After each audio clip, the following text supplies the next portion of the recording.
వేదిక మీద ఉన్న పెద్దలందరికీ నమస్కారం.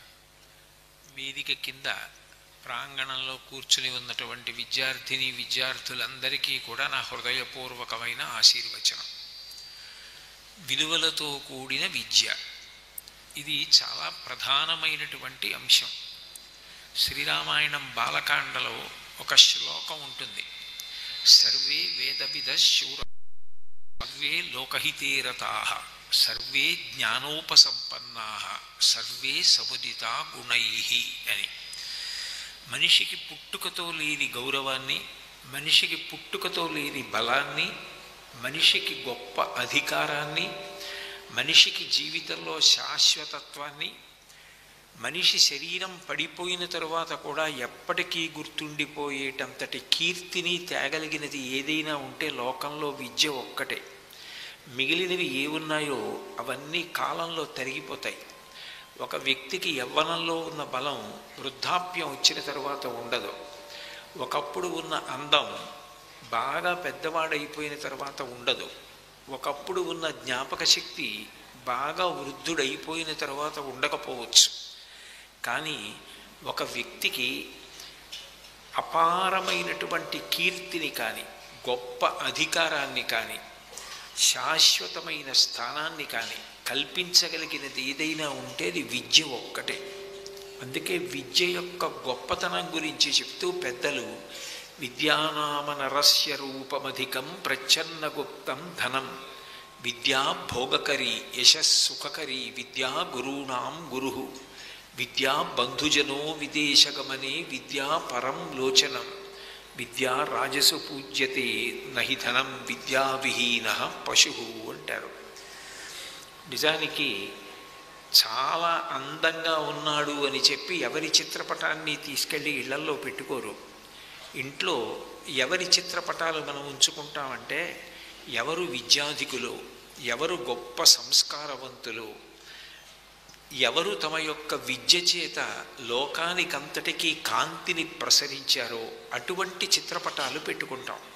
వాళ్ళు ఎంత అందగాళ్ళు అని చూడం, వాళ్ళు ఎంత బాగా చదువుకున్నారు, ఎంత బాగా చదువుకుని సమాజానికి పనికొచ్చారు. Survey వేదవిద శూరాః survey లోకహితే రతాః. తాను చదువుకున్న చదువు కేవలం తన ఒక్కడి వృద్ధి కోసం పనికొస్తే అది అర్థం లేని చదువు. తాను చదువుకున్న చదువు అందరి యొక్క ప్రయోజనానికి పనికి రావాలి. అట్లాగే విద్య ఎంత గొప్పగా ఉపయుక్తము కావాలి అంటే సర్వే వేదవిద శూరాః సర్వే లోకహితే రతాః సర్వే జ్ఞానోపసంపన్నాః సర్వే సముదితా గుణైః. ఎంత బాగా చదువుకున్నాడో అంత మంచి గుణములు ఏర్పడాలి. ఆ మంచి గుణములు ఏర్పడిన నాడు మాత్రమే ఆ చదువుకున్న వ్యక్తి సమాజానికి పనికొస్తాడు. మీరు చూడండి, ఒక వ్యక్తి బాగా చదువుకున్నాడు అనుకోండి, ఆ చదువుకున్న వ్యక్తి పొందేటటువంటి అధికారం చాలా విస్తృతంగా ఉంటుంది. ఇప్పుడు ఇదే వేదిక మీద కలెక్టర్ గారు హిమాంశు శుక్లా గారు ఉన్నారు. ఆయన చాలా కష్టపడి ఐఏఎస్ చదువుకున్నారు. ఐఏఎస్ చదువుకున్నారు కాబట్టి ఇవాళ డిస్ట్రిక్ట్ కలెక్టర్ అండ్ మెజిస్ట్రేట్గా వచ్చారు.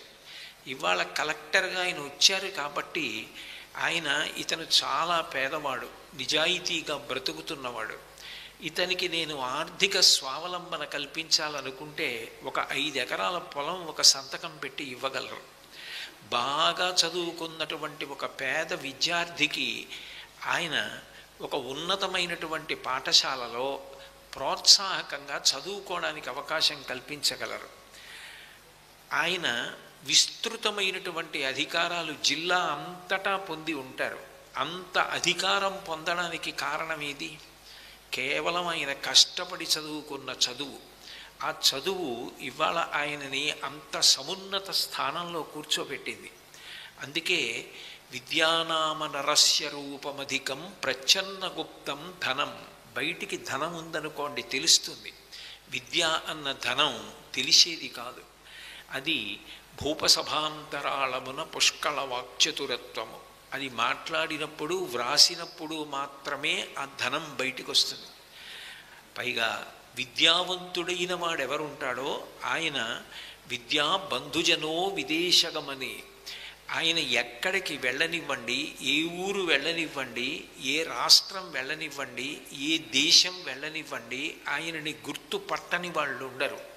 మీరు ఫలానా కదండి అని గుర్తుపట్టి ఎంతో గౌరవంగా ఎంతో ప్రేమగా ఆయనకి నమస్కారం చేసి ఆయనని వాళ్ళ ఇంటికి తీసుకెళ్లాలని, ఆయనకి ఆతిథ్యం ఇవ్వాలని, ఆయనని గౌరవించాలని కోరుకుంటారు.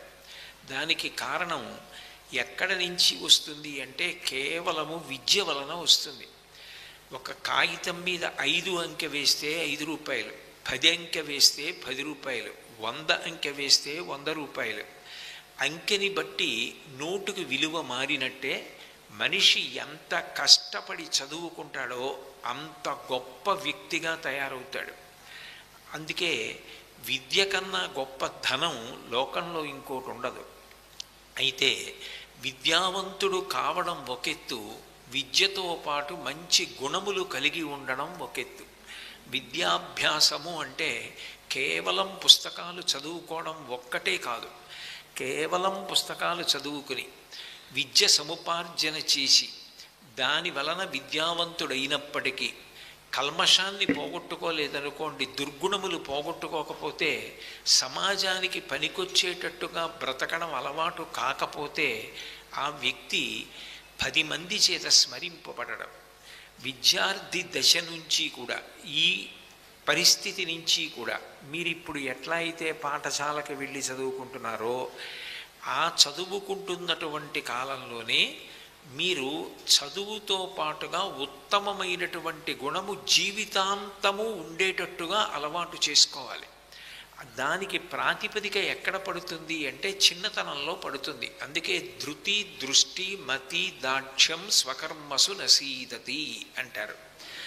దృఢమైనటువంటి నిర్ణయం చేసుకోవడం అన్నది చిన్నతనంలో అలవాటు కావాలి. నేను మీకు ఒక ఉదాహరణ చెప్పాలి అంటే, రేపు ఉదయం 10 గంటలకి పరీక్ష ఉన్నది అనుకోండి. నేను ఇవాళ సాయంకాలం 5 గంటల నుంచి రాత్రి 9 గంటల వరకు చదువుకుంటాను. చదువుకున్న తర్వాత భోజనం చేసి పడుకుంటాను. రేపు మళ్ళీ నేను తెల్లవారుజామున 4 గంటలకి నిద్ర లేస్తాను, లేచి మళ్ళీ చదువుకొని పరీక్షకు వెడతాను అని మీరు ఒక నిర్ణయం తీసుకున్నారనుకోండి. ఆ నిర్ణయం ధృతితో కూడుకున్నదై ఉండాలి. అంటే దృఢమైన నిర్ణయమై ఉండాలి. ఆ నిర్ణయం 5 నిమిషాల క్రితం తీసుకుని 10 నిమిషాల తర్వాత వదిలిపెట్టేసే నిర్ణయాలు ఉండకూడదు. మనిషి ఒక నిర్ణయాన్ని తీసుకొని ఒక ప్రణాళిక చేసుకుంటే దానికి నిలబడగలిగిన శక్తి ఉండాలి. మనిషి ఏదైనా ఒక ఆలోచన చేసి ఒక నిర్ణయం చేసుకున్న తర్వాత దానిని పాడు చేయగలిగినవి 2 ఉంటాయి లోకంలో.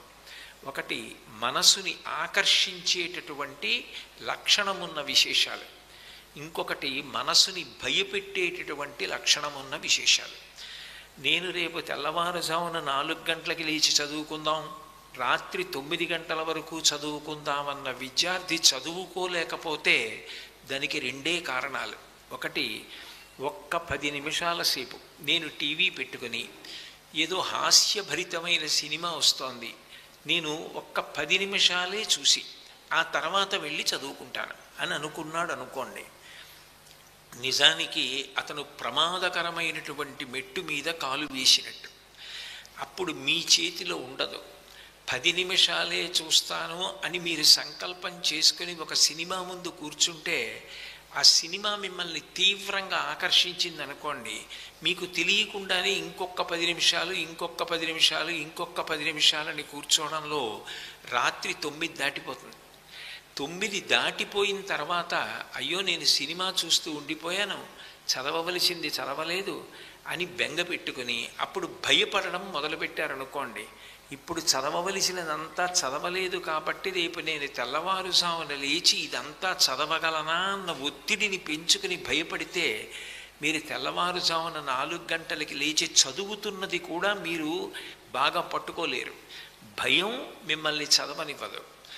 మిమ్మల్ని ఆకర్షించిన వేరొక విశేషం మిమ్మల్ని చదువుకోనివ్వదు. మనిషికి ధృతి ఉండాలి. ఆ ధృతితో పాటుగా మీరు ఒక మాట అనుకుంటే, ఒక సంకల్పం చేస్తే ఆ సంకల్పానికి కట్టుబడగలిగినటువంటి లక్షణం ఉండాలి. ఎప్పుడైనా ఒక ఆశయం కోసం కష్టపడడం మనిషికి జీవితంలో సంతోషం కావాలి. చదువు అన్నది మీకు భారంగా చదవడం అలవాటైతే మీరు తర్వాత జీవితంలో ఏది చేస్తున్నా మీరు భారంగా చెయ్యడమే మీకు అలవాటవుతుంది. ఏ పని చేయనివ్వండి, ఆ పని చేయడం కన్నా మనసుకి సంతోషకరంగా ఉండే విషయాలు ఎప్పుడు అనుభవిద్దామా అన్న దృక్పథం ఉంటుంది తప్ప మీరు ఏ పని చెయ్యాలో ఆ పని మీద దృష్టి పెడదామన్న ఉద్దేశ్యం ఉండదు. చదువుకోవడం అంటే కేవలం చదువుకోవడం కాదు, చదువుకోవడం అన్నది మీకు అత్యంత సంతోషకరమైన విషయమై ఉండాలి. ఎప్పుడెప్పుడు మనం చదువుకుందాం, ఎప్పుడెప్పుడు పుస్తకం తీద్దాం, ఎప్పుడెప్పుడు పుస్తకంలో విన్న విషయాలు బాగా పట్టుకుందాం, మనం చదివినవి మనకి ఎంత జ్ఞాపకం ఉన్నాయని మననం చేసుకోవడం మీకు అంత సంతోషకరమైన విషయమై ఉండాలి. ఎంత తొందరగా మనం వెళ్ళి చదువుదామన్నది ఎంత ఉత్కంఠగా ఉండాలంటే, సాయంకాలం అయితే ఆవును అక్కడ కట్టి దూడని ఇక్కడ కడతారు. పాలు తాగే వేళ అవుతుంది దూడకి. ఆవు దగ్గరికి వచ్చి ఇక పాలు తీసే వ్యక్తి గడ్డి ఆవు ముందేసి తను ఒక చిన్న గిన్నె తీసుకొచ్చి ఆవు యొక్క పొదుగు దగ్గర పెడతాడు. దూడ కట్టుకొయ్య నుంచి గుంజుకుంటుంది, అంటే ఇంకా వదిలిపెడతాడు, తను పాలు తాగచ్చు, దానికి అర్థం అవుతుంది. వదిలిపెట్టగానే మెల్లగా నడిచి వచ్చి పాలు తాగదు, పరిగెత్తుకుంటూ వచ్చి తల్లి పొదుగులో తన ముట్టి పెట్టి గుద్ది శిరమలను చప్పరించి పాలు తాగడం మొదలు పెడుతుంది. దూడ ఆవు దగ్గర పాలు త్రాగటానికి వచ్చినప్పుడు ఎంత పరిగెత్తుకొచ్చి పాలు తాగుతుందో, చదువుకోవడం అనేటటువంటి దాని యందు అంత శ్రద్ధ, ఆసక్తి, ఉత్సుకత, సంతోషము ఉండాలి.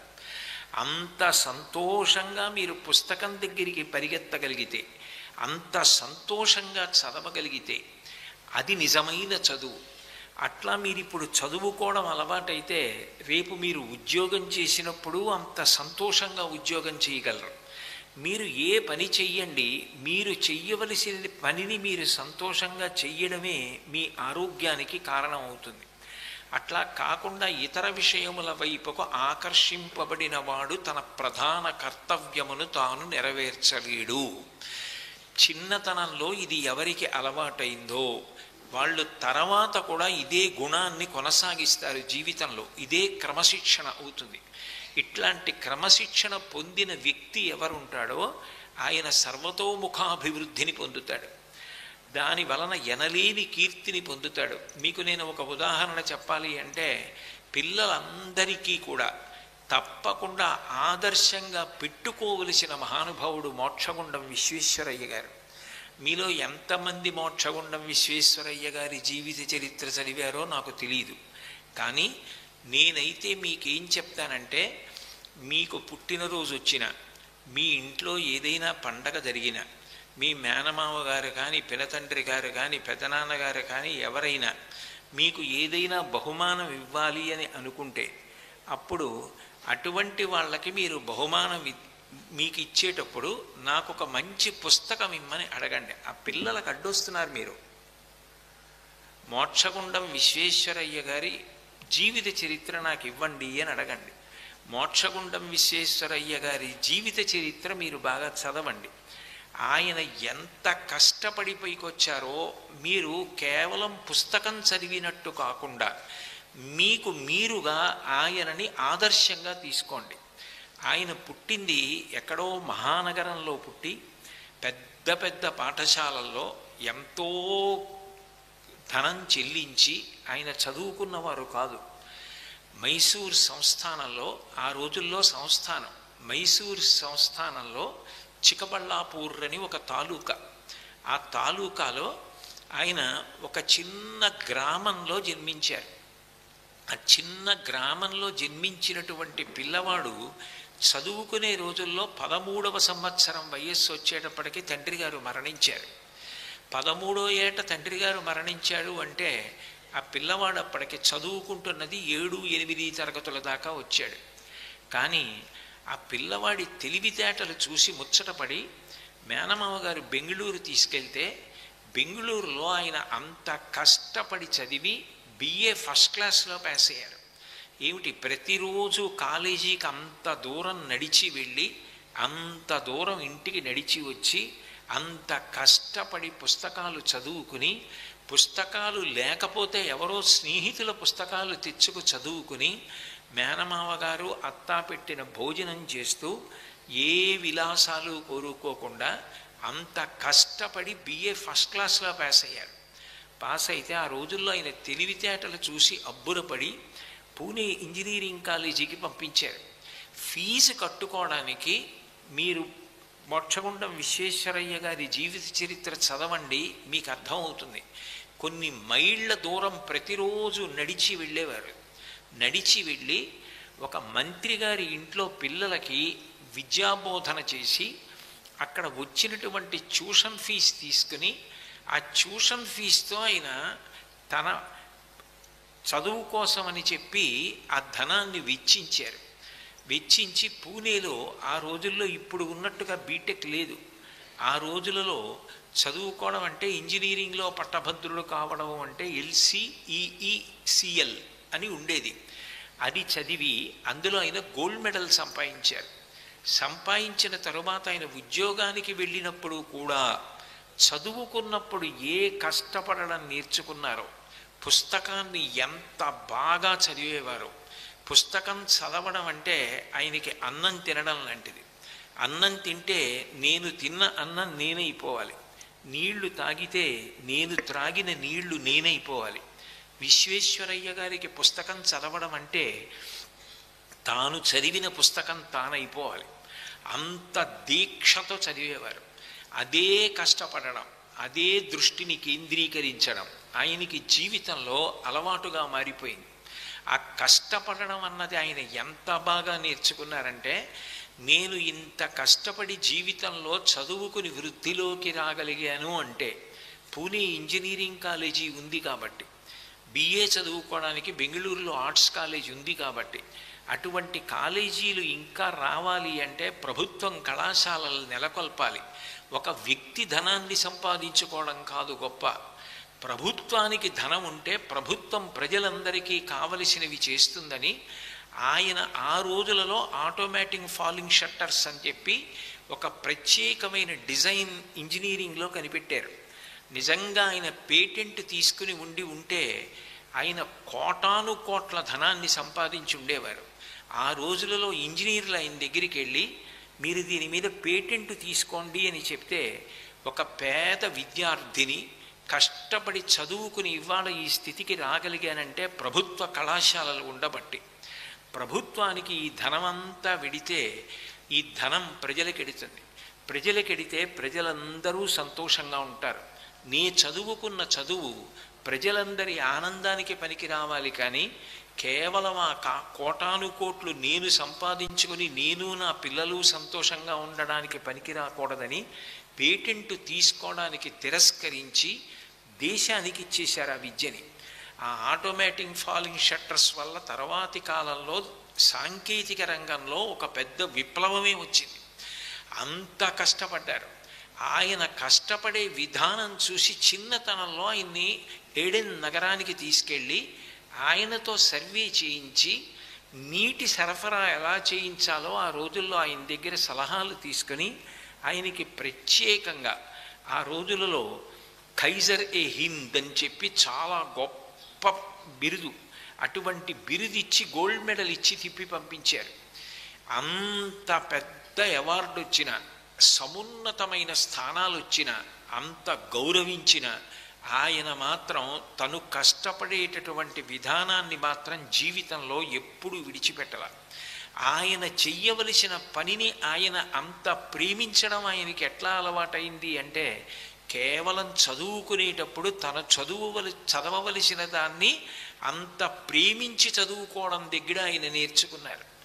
ఆ తర్వాత అదే కష్టపడడం ఎంత అలవాటైపోయి ఎదిగిపోయారంటే జీవితంలో. మైసూర్లో ఇప్పటికీ మీరు బృందావన్ గార్డెన్స్ అని చూస్తూ ఉంటారు. అనేక చలనచిత్రాల్లో బృందావన్ గార్డెన్స్ని షూట్ చేశారు. అటువంటి బృందావన్ గార్డెన్స్ని నిర్మాణం చేసినప్పుడు ఆయన ఆ కృష్ణరాజసాగర్ అన్న పేరుతోటి ఒక పెద్ద ఆనకట్ట కట్టారు. 1000 ఎకరాలు సాగవ్వాలి. విద్యుత్ శక్తి పుట్టి విద్యుత్ శక్తి కొన్ని వేల గ్రామాలకి పట్టణాలకి అందాలి.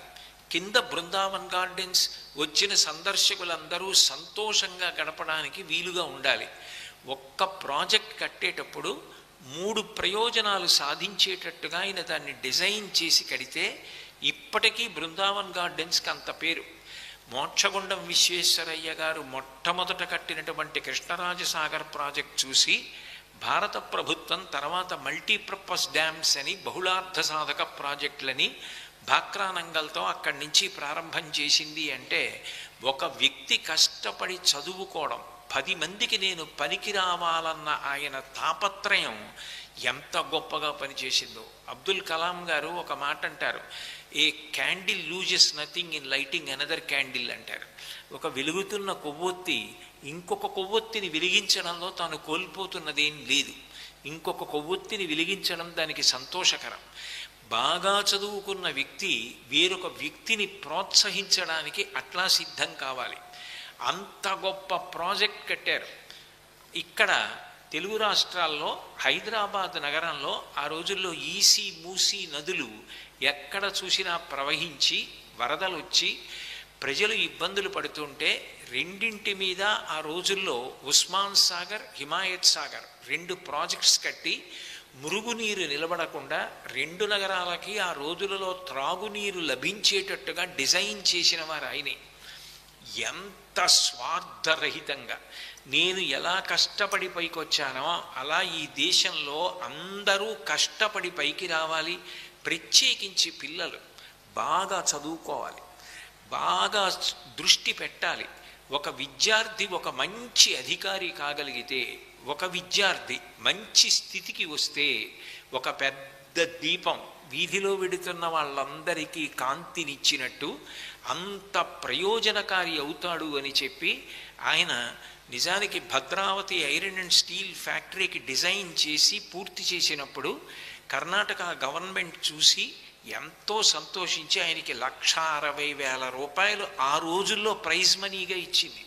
క్యాష్ అవార్డు ఇస్తే ఆయన దాన్ని తీసుకుని ఈ 1,60,000 ఈ ధనాన్నంతటినీ పట్టుకెళ్ళి నేను బ్యాంకులో వేసి దాచుకుంటే నా తర్వాత వాళ్ళందరూ సోమరిపోతులై వీటిని అనుభవిస్తారు. అది కాదు నాకు కావలసింది, ఈ ధనమంతా నేను తిరిగి ఇచ్చేస్తున్నాను, దీనితోటి నా పేరు కూడా అక్కర్లేదు. ఇక్కడ ఇంత గౌరవం తెచ్చుకున్నటువంటి రాజు జయ చామరాజ సాంకేతిక విద్యాలయం అని చెప్పి ట్రైనింగ్ ఇన్స్టిట్యూట్ పెట్టించి ఆ తర్వాత కొన్ని లక్షల మంది విద్యార్థులు అందులో ఇండస్ట్రియల్ ట్రైనింగ్ అయి ఉద్యోగాలు పొందేటట్టు జీవితంలో వృద్ధిలోకి వచ్చేటట్టు చేశారు. ఆశ్చర్యకరమైన విషయం ఏమిటో తెలుసా, ఆయనకి 90 ఏళ్ల వయస్సు వచ్చేసిన తర్వాత అప్పటి ప్రధానమంత్రి జవహర్లాల్ నెహ్రూ గారు కబురు చేశారు. విశ్వేశ్వరయ్య గారిని పిలిస్తే విశ్వేశ్వరయ్య గారు వెళ్ళారు. ఏమిటని అడిగారు. గంగానది మీ వరదలకి బీహార్ రాష్ట్రం అంతా పాడైపోతోంది, అట్లా జరగకుండా నది మీద ఒక గొప్ప దారి ఏర్పడాలి, మంచి ప్రాజెక్ట్ రావాలి, వ్యవసాయము జరగాలి, మీరు అటువంటిది చెయ్యాలి అని ఆయన్ని అడిగినప్పుడు 90 సంవత్సరాల వయస్సులో ఆయన గంగానది పక్కన ఉన్నటువంటి ఒక పెద్ద కొండ కాలినడకని ఎక్కారు. ఎక్కి కొండ మీద నిలబడి విమానంలో ఏరియల్ సర్వే చేసి ఆ సమయంలో ఆయన మహారాజ సేతు అని చెప్పి ఒక సేతుకి ప్లాన్ చేసి బీహార్లో ఆ సేతు నిర్మాణమైన కారణం చేత బీహార్కి గంగానది వరదలు ఆగిపోయి కొన్ని లక్షల ఎకరాలు సుభిక్షంగా పండే.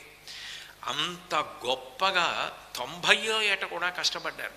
మీరు విశ్వేశ్వరయ్య గారి జీవితం చదివితే ఒక మనిషి ఇలా బ్రతకాలా, ఇలా చదువుకోవాలా, చదువుకునేటప్పుడు నేర్చుకున్న ఉత్తమ గుణం మనిషిని ఇంత బాగా తయారు చేస్తుందా అనిపిస్తుంది.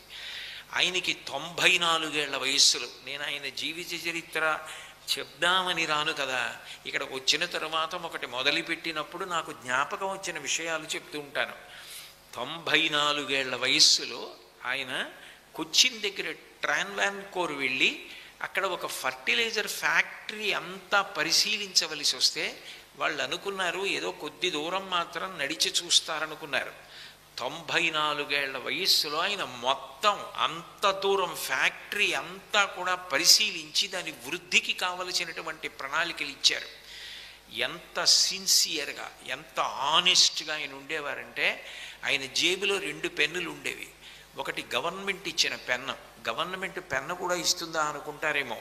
నేను ఫుడ్ కార్పొరేషన్లో పనిచేసే రోజుల్లో మాకు ప్రతి ఏడాది 2 పెన్స్ ఇస్తూ ఉండేవారు. పెన్నులు ప్రభుత్వం ఆ రోజుల్లో ఇచ్చేది. ఆయన ప్రభుత్వం ఇచ్చిన పెన్ను ఒకటి, ఒక రంగుది జేబులో పెట్టుకునేవారు. సొంత పెన్ను జేబులో పెట్టుకునేవారు. ఆయన సొంత పనికి ఏదైనా వ్రాయవలసి వస్తే సొంత పెన్నుతో రాసేవారు. ఆయన ప్రభుత్వానికి సంబంధించింది రాయవలసి వస్తే ప్రభుత్వ పెన్ను వాడేవారు తప్ప సొంత పనికి ప్రభుత్వ పెన్ను మాత్రం వాడేవారు కాదు.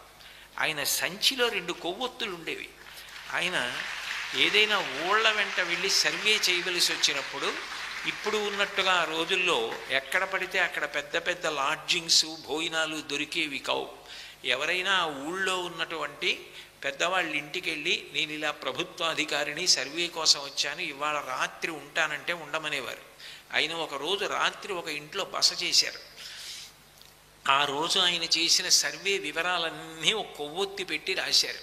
కాసేపు ఆగి ఆ కొవ్వొత్తి ఆర్పేసి ఇంకో కొవ్వొత్తి వెలిగించుకుని భగవద్గీత చదువుకుంటున్నారు. ఆ ఇంటి యజమాని ఆశ్చర్యపోయి, ఆ కొవ్వొత్తి ఆర్పేసి కొత్త కొవ్వొత్తి వెలిగించి భగవద్గీత చదువుతున్నారు, ఎందుకండి ఆ కొవ్వొత్తి వెలుగులోనే చదువుకోవచ్చు కదా అన్నారు. అంటే విశ్వేశ్వరయ్య గారు అన్నారు, అది నాకు ప్రభుత్వం ఇచ్చిన కొవ్వొత్తి. ప్రభుత్వం ఇచ్చిన కొవ్వొత్తిని ప్రభుత్వ పనికే వాడతాను. నాకు భగవద్గీత చదువుకోవాలనిపిస్తే నా సొంత కొవ్వొత్తి వెలిగించుకుంటాను తప్ప ప్రభుత్వ కొవ్వొత్తిని వెలిగించుకోనన్నారు. అంత నిబద్ధత.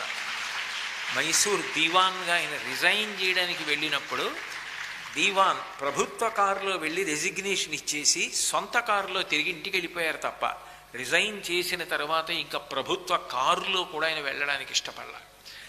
అంత కష్టపడి విలువలకు నిలబడినటువంటి వ్యక్తి. అందుకే ఆయనకి భారతరత్న ఇచ్చి గౌరవించింది భారత ప్రభుత్వం. ఎంత కష్టపడతారో, ఎంత బాగా పనిచేస్తారో అంత నిర్భయంగా మాట్లాడతారు. మహాత్మా గాంధీ గారి దగ్గరికి వెళ్ళి మాట్లాడుతున్నప్పుడు కుటీర పరిశ్రమలు ఉండాలని గాంధీ గారు మాట్లాడితే, అది ఇప్పుడు దేశానికి పనికిరాదు, భారీ పరిశ్రమలు ఉండాలి, ఉంటేనే దేశం వృద్ధిలోకి వస్తుంది అని అన్నప్పుడు మహాత్మా గాంధీ గారు అన్నారు, నేను ఈ దేశం అంతా పర్యటించాను, నాకు ఈ దేశ పరిస్థితులు బాగా తెలుసు అన్నారు. విశ్వేశ్వరయ్య గారు అన్నారు, నేను మీకన్నా 10 ఏళ్ళు ముందు పుట్టాను, నేను ఇంజనీరింగ్ చదువుకున్నాను, నాకు ఈ దేశ పరిస్థితులు మీకన్నా బాగా తెలుసు, అందుకే నేను భారీ పరిశ్రమలే ఉండాలనుకుంటున్నానన్నారు. అంత గాంధీ గారు కూడా, అవును మీరు నాకన్నా 10 ఏళ్ళు పెద్ద కదూ అని పకపకా నవ్వేశారు. అంటే ఏదైనా చెప్పవలసి వస్తే అంత నిర్భయంగా, అంత స్పష్టంగా చెప్పేవారు. విచిత్రం ఏమిటో తెలుసా, తను చేయవలసిన పనిని తాను అంత ప్రేమించిన వ్యక్తి, తాను చదువుకున్నప్పుడు తన చదువుని తాను అంత ప్రేమించిన వ్యక్తి, ఏది తను చెయ్యాలో అది చేసేటప్పుడు అంత సంతోషంగా చేసిన వ్యక్తి, ఆరోగ్యానికి భంగం లేకుండా 100 సంవత్సరాల వయస్సులో ఆయన కళ్ళజోడు పెట్టుకోలేదు. కళ్ళజోడు లేకుండా 100 ఏట చిన్న ప్రింట్, నలకలంత ప్రింట్ పుస్తకాలు చదివేవారు. 101 సంవత్సరాలు బ్రతికారు మోక్షగుండం విశ్వేశ్వరయ్య గారు. నేను మీకు పిల్లలందరికీ చెప్పేది ఒకటే, మీ క్లాస్ బుక్స్ చదవవలసిందే, తప్పకుండా మీరు చదవాలి. కానీ దాని వలన వచ్చే జ్ఞానమే కాదు, మీరు విలువలతో కూడిన వ్యక్తులైనప్పుడే దేశానికి గౌరవం, మీకు గౌరవం, మీ కుటుంబానికి గౌరవం. మీకు అటువంటి నిజాయితీ, అటువంటి విలువలు, విద్య మీద మీకు అటువంటి మమకారం, అవి తెలియాలి అంటే మీరు మహాత్ములకు సంబంధించిన జీవిత విశేషాలు తెలుసుకోవాలి. అందుకే మీరు తప్పకుండా కొన్ని జీవిత చరిత్రలు మీ పెద్దవాళ్ళని అడిగి ఇంట్లో పెట్టుకోండి. మీ స్కూల్ టీచర్సు పరమ సంతోషాన్ని పొందుతారు. ఒక్కటి గుర్తుపెట్టుకోండి, టీచర్ కన్నా మీ అభివృద్ధిని కోరుకునే వ్యక్తి ఎవ్వరూ ఉండరు. బెంగుళూరు నాగరత్నమ్మ గారని కర్ణాటక సంగీతంలో గొప్ప విద్వాంసురాలు. ఆవిడ ఒకప్పుడు ఇల్లంతా శుభ్రంగా కడిగించి, ముగ్గులేసి, ఇంటికి రంగులేయించి, ఇంటి నిండా పూలదండలు అలంకారం చేసి అనేక పిండి వంటలు వండిస్తోంది. అనుకోకుండా ఇంటికి ఆ రోజున ఓ జడ్జి గారు వెళ్ళారు. ఆవిడ ఏదో కచేరీ గురించి అడుగుదామని. ఆ ఇల్లంతా ఎక్కడ చూసినా పిండి వంటలు వండుతున్నారు, పూలదండలు కట్టారు, ఇల్లంతా కడిగేశారు, రంగులు వేశారు, పెద్ద హడావిడిగా ఉంది. ఆయన చూసి, ఏమమ్మా ఇవాళ ఏమిటి మీ ఇంట్లో ఏదైనా శుభకార్యమా అన్నారు. అంటే ఆవిడంది, అంతకన్నా గొప్పదే అంది. మీ పుట్టినరోజా అన్నారు. అంతకన్నా గొప్పదే అంది. మీ పెళ్లి రోజా? అంతకన్నా గొప్పదే.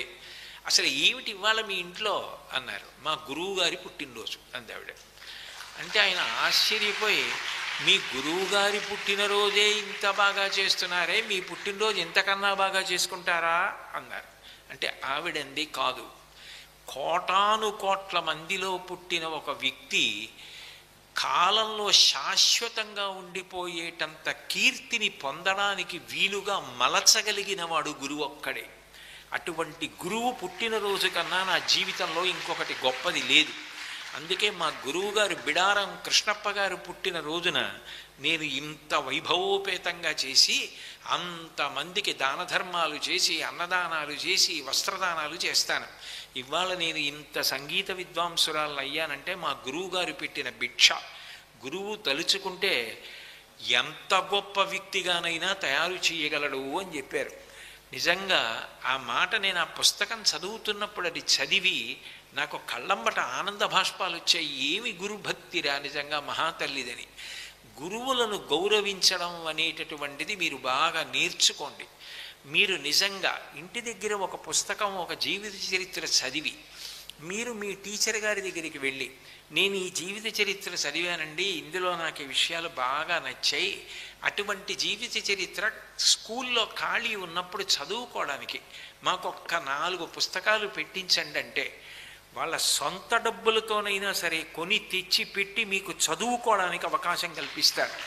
టీచర్ కన్నా మీరు వృద్ధిలోకి రావడాన్ని కోరుకునేటటువంటి వ్యక్తి ఎవరు ఉండరు. మీరు చదవండి.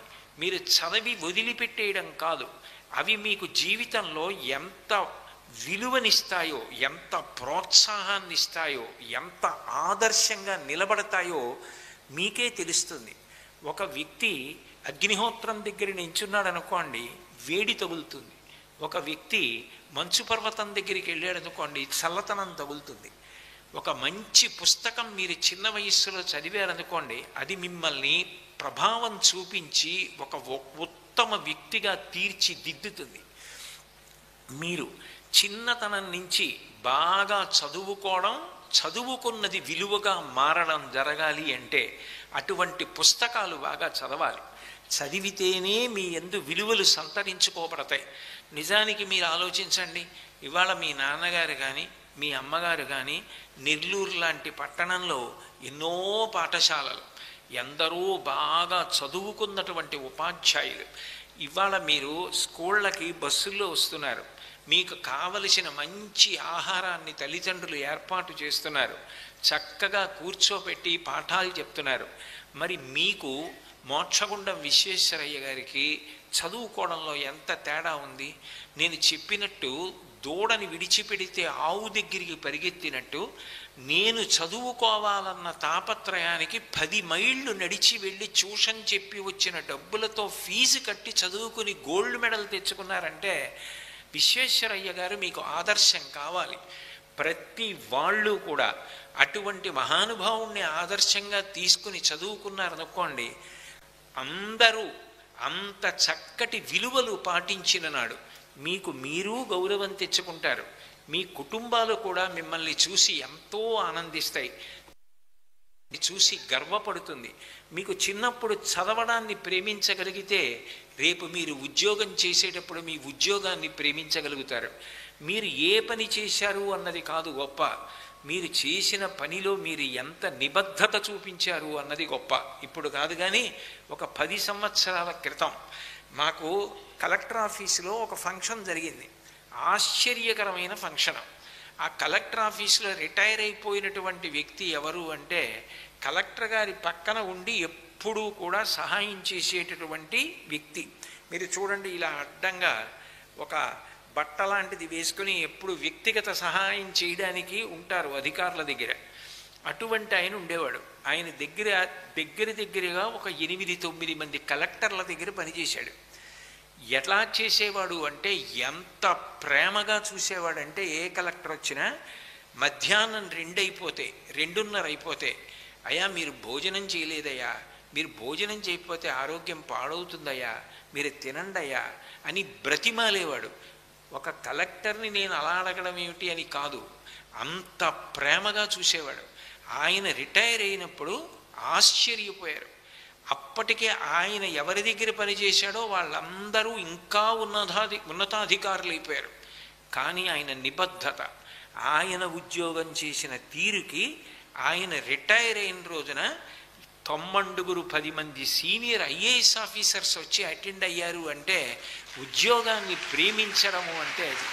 మీరు ఏ పని చేశారు అన్నది కాదు, మీరు ఏ పని చేసినా పనిని మీరు ప్రేమించగలగాలి, ఆస్వాదించగలగాలి, దాన్ని మీరు అంత సంతోషంగా చేయగలగాలి. అది మీకు విద్యార్థి దశ నుంచి రావాలి. అది చిట్ట చివరికి మనిషి మరణించిన తరువాత కూడా ఆ విలువలు అలాగే నిలబడిపోవాలి. నేను మీకు ఈ సందర్భం ఎందుకో ఈ మాట వచ్చింది కాబట్టి మీతో ఒక విషయం మనవి చేస్తాను. మేడం క్యూరీ అని మీ అందరూ వినుంటారు. ఇవాళ క్యాన్సర్కి వైద్యం జరుగుతోంది అంటే ఆ తల్లి పెట్టిన భిక్ష. మేడం క్యూరీ నిజానికి చిన్నతనంలో నిరుపేద కుటుంబంలో జన్మించింది. పోలాండ్లో పుట్టి ఆవిడికి 11 సంవత్సరాల వయస్సులో టీచర్ చేసేటటువంటి తల్లిగారు చనిపోయారు. రష్యాకి ఆ రోజుల్లో వ్యతిరేకంగా మాట్లాడారని, పోలాండ్కి రష్యాకి శత్రుత్వం. అప్పుడు రష్యాకి వ్యతిరేకంగా తండ్రి మాట్లాడారని తండ్రిని ఉద్యోగంలోంచి తీసేశారు. మేడం క్యూరీకి 4 అక్క చెల్లెళ్ళు, 1 తమ్ముడు. ఈవిడికి చదువుకోవాలని విపరీతమైన కోరిక, ఎట్లాగైనా చదివించాలని ఈ 4 అక్క చెల్లెళ్ళు ఇళ్లల్లో పనులు చేసి ఈవిడ్ని ఫ్రాన్స్ పంపించారు. ఆవిడ ప్యారిస్ వెళ్ళి చదువుకున్నది ఎట్లాగో తెలుసా? ఆవిడ జీవితంలో చదువుకునే రోజుల్లో ఎప్పుడైనా ఒక రొట్టె ముక్కని టీలో ముంచుకు తింటే అది ఆవిడికి పెద్ద పండగ. ఆవిడ సాధారణంగా బ్రెడ్ స్లైసెస్ ఒక్కటే తినేవారు, అంతకన్నా తినడానికి డబ్బు ఉండేది కాదు. క్లాస్ రూమ్లో తగినంత పోషకాహారం లేక ఆవిడ తరచుగా స్పృహ తప్పి పడిపోతూ ఉండేది. అయినా అంత కష్టపడి చదివేది. అంత బాగా వృద్ధిలోకి వస్తోందని ఒక వ్యక్తి ఆమెని ప్రేమించి మోసం చేశాడు. ఆమె చనిపోదామని సముద్రపు ఒడ్డుకి వెళ్ళి దూకబోయింది. తండ్రి, 4 అక్క చెల్లెళ్ళు, తమ్ముడు జ్ఞాపకానికి వచ్చారు. ఇళ్లల్లో పనిచేసి డబ్బు పంపించి నన్ను చదువుకోమన్నారు. నేను ఒక దుర్మార్గుణ్ణి ప్రేమించాను. ఆ దౌర్భాగ్యుడు నన్ను మోసం చేశాడు. వాడి కోసం చనిపోనా, వీళ్ల కోసం బ్రతకనా అని ఆలోచించింది. ఇక నా జీవితంలో ఇటువంటి వాడిని గుర్తు చేసుకోను. నా కుటుంబం సంతోషించడం కాదు, నా దేశమే గర్వపడే వ్యక్తిగా ఎదుగుతాననుకుంది. అంతే, ఆమె జీవితం మారిపోయింది. ఆ మరునాటి నుంచి అంత కష్టపడింది. కేవలం ఆవిడ తిన్నది బ్రెడ్ స్లైసెస్ అంతే. అంత కష్టపడి చదివింది.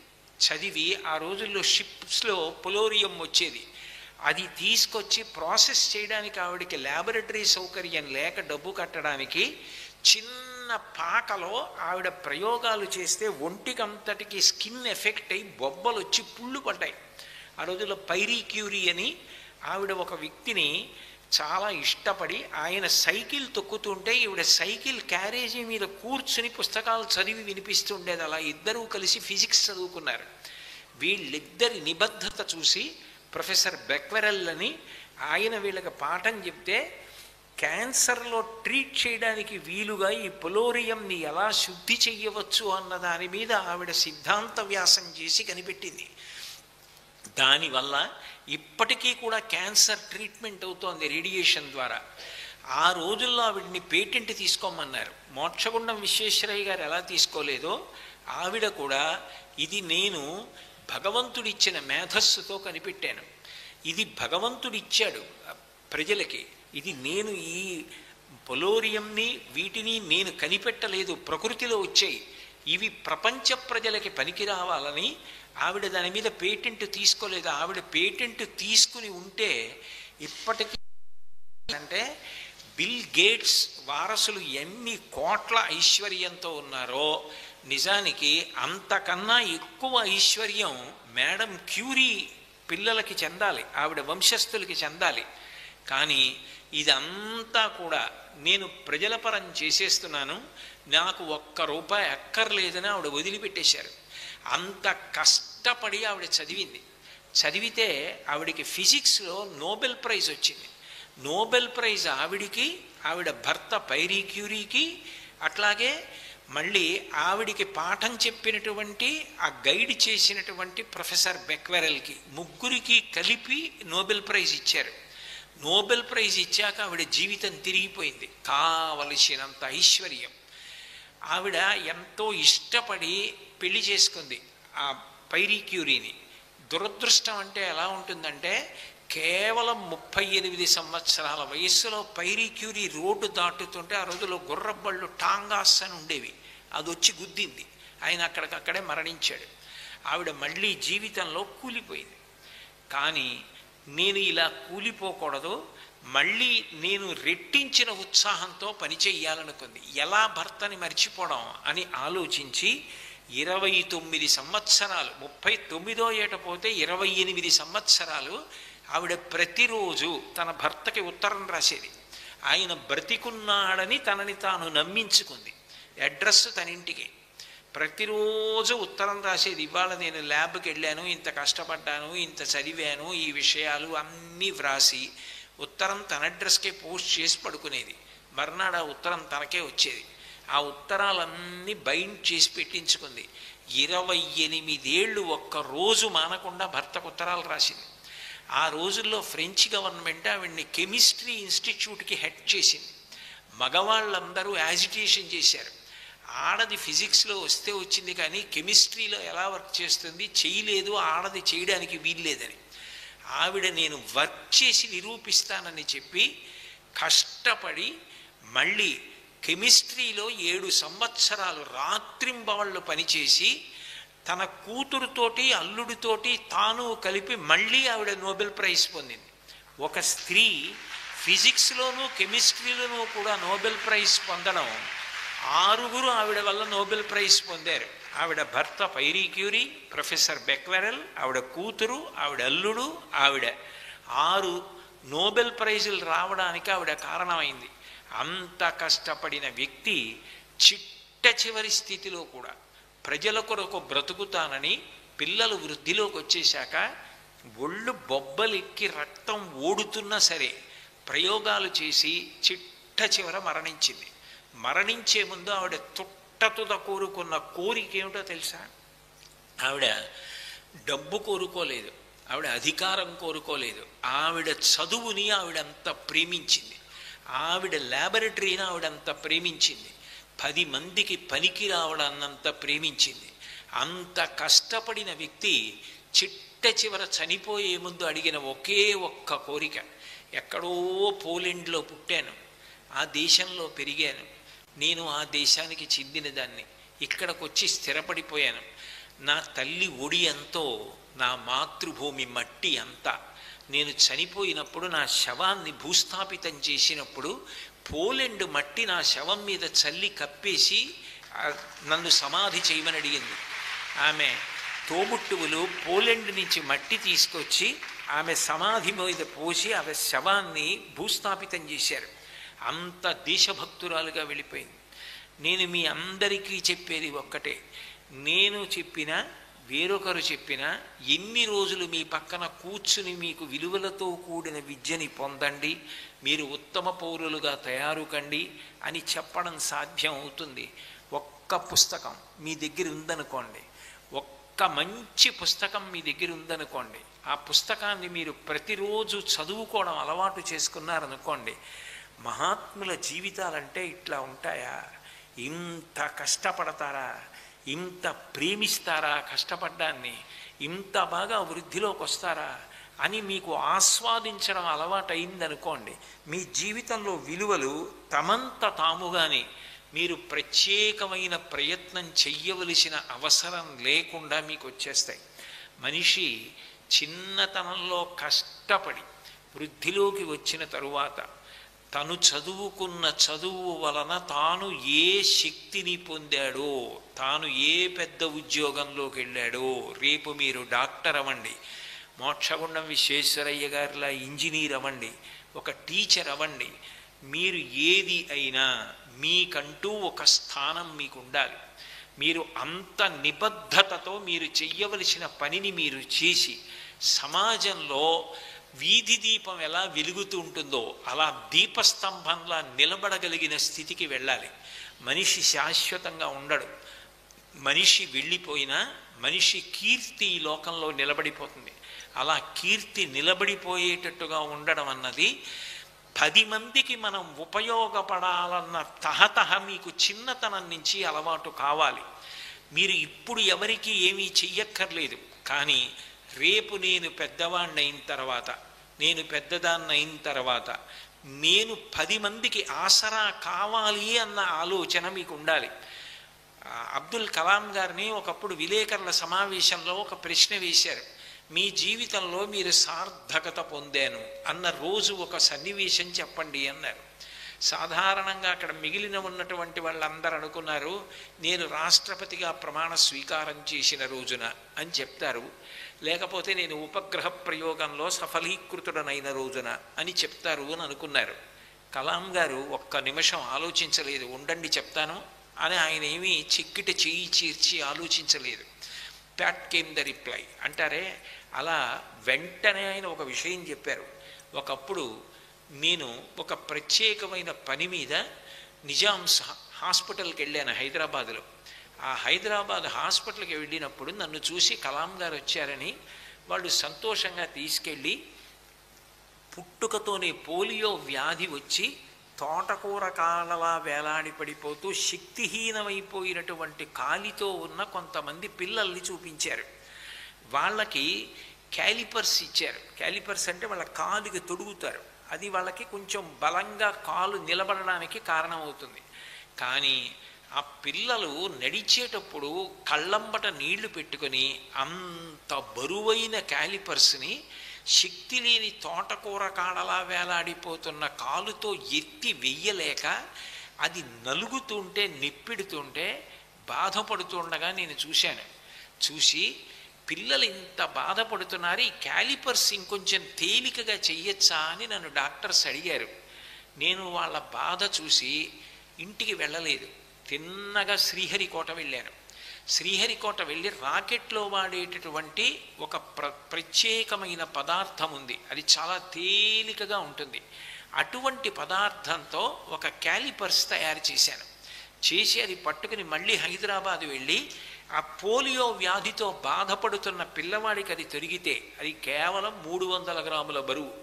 అది తొడుక్కున్న తర్వాత ఆ పిల్లవాడు అంత తేలిక క్యాలిపర్స్తో హాయిగా అడుగులు వేసి నడుస్తూ ఆనందపడిపోతూ నా వంక చూసి 2 చేతులెత్తి నమస్కరించిన నాడు, ఆ డాక్టర్లందరూ చూసి సంతోషపడిపోయిన నాడు నా ఆనందానికి అవధులు లేవు.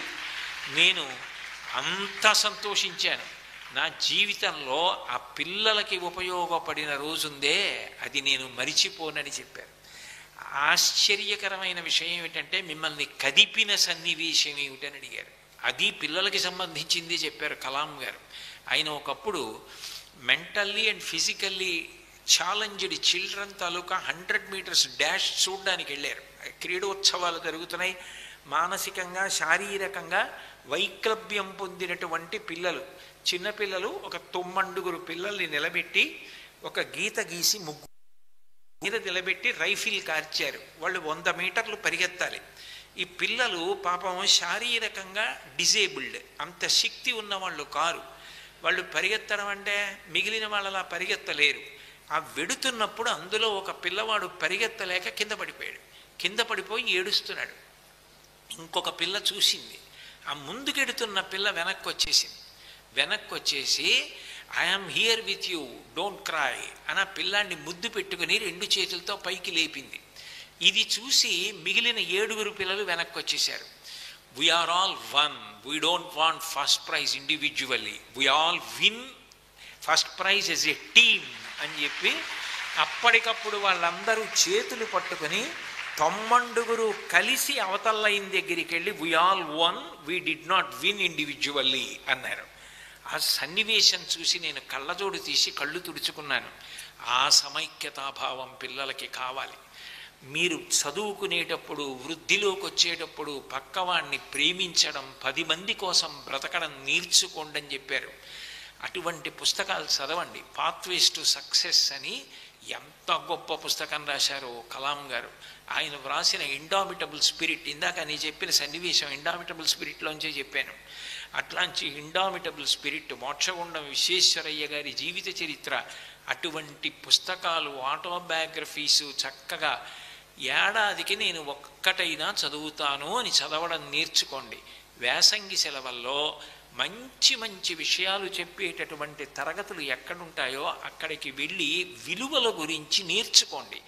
మనిషికి మాత్రమే విలువ, మిగిలిన ప్రాణులకు విలువ అన్న మాట అన్వయం అవ్వదు. ఏదో జంతువుని తీసుకొచ్చి దానికి విలువల గురించి చెప్పరు, మనిషికి చెప్తారు. మనిషి అంత గొప్పగా తయారు కావాలంటే మీరు విద్యార్థి దశ నుంచే అలవాటు చేసుకోవాలి. మీ చదువుకోవడం దగ్గర నుంచే మీకు ఇవి అలవాటు కావాలి. అట్లా చదువుకున్ననాడు మీరు ఒక రామచంద్రమూర్తి కాగలరు, మీరు ఒక హనుమ కాగలరు, మీరు ఒక ధర్మరాజు గారు కాగలరు, ఎనలేని ఖ్యాతి ఈ దేశానికి తీసుకురాగలరు. ప్రపంచంలో ఇంతమంది మహానుభావుల గురించి చెప్పుకునేది ఇక్కడే. అంతమంది మహాపురుషులు పుట్టిన గడ్డ. మీరు కూడా ఈ దేశం యొక్క సాంస్కృతిక వారసత్వ సంప్రదాయానికి అధికారులై, వారసులై, ఈ దేశం యొక్క గౌరవాన్ని నిలబెట్టి త్రివర్ణ పతాకం ఆకాశంలో రెపరెపలాడుతూ ఎగిరేటట్టు, పెద్దలు కన్న కలలు నెరవేరేటట్టు మీరు వృద్ధిలోకి రావడానికి కావలసిన సమస్త విభూతులను ఆ శారదామాత తన నిర్హేతుక కృపావట్ కటాక్ష వీక్షణముల చేత మీ యందు ప్రసరించుగాక అని ఆశీర్వచనం చేస్తూ, కష్టపడడం బాగా అలవాటు చేసుకోండి అన్న ఒక ఉత్తమ విలువ గురించి చెప్పడానికి నేను ఈ విషయాలు చెప్పడం జరిగిందని తెలియచేస్తూ సెలవు తీసుకుంటున్నాను. స్వస్తి.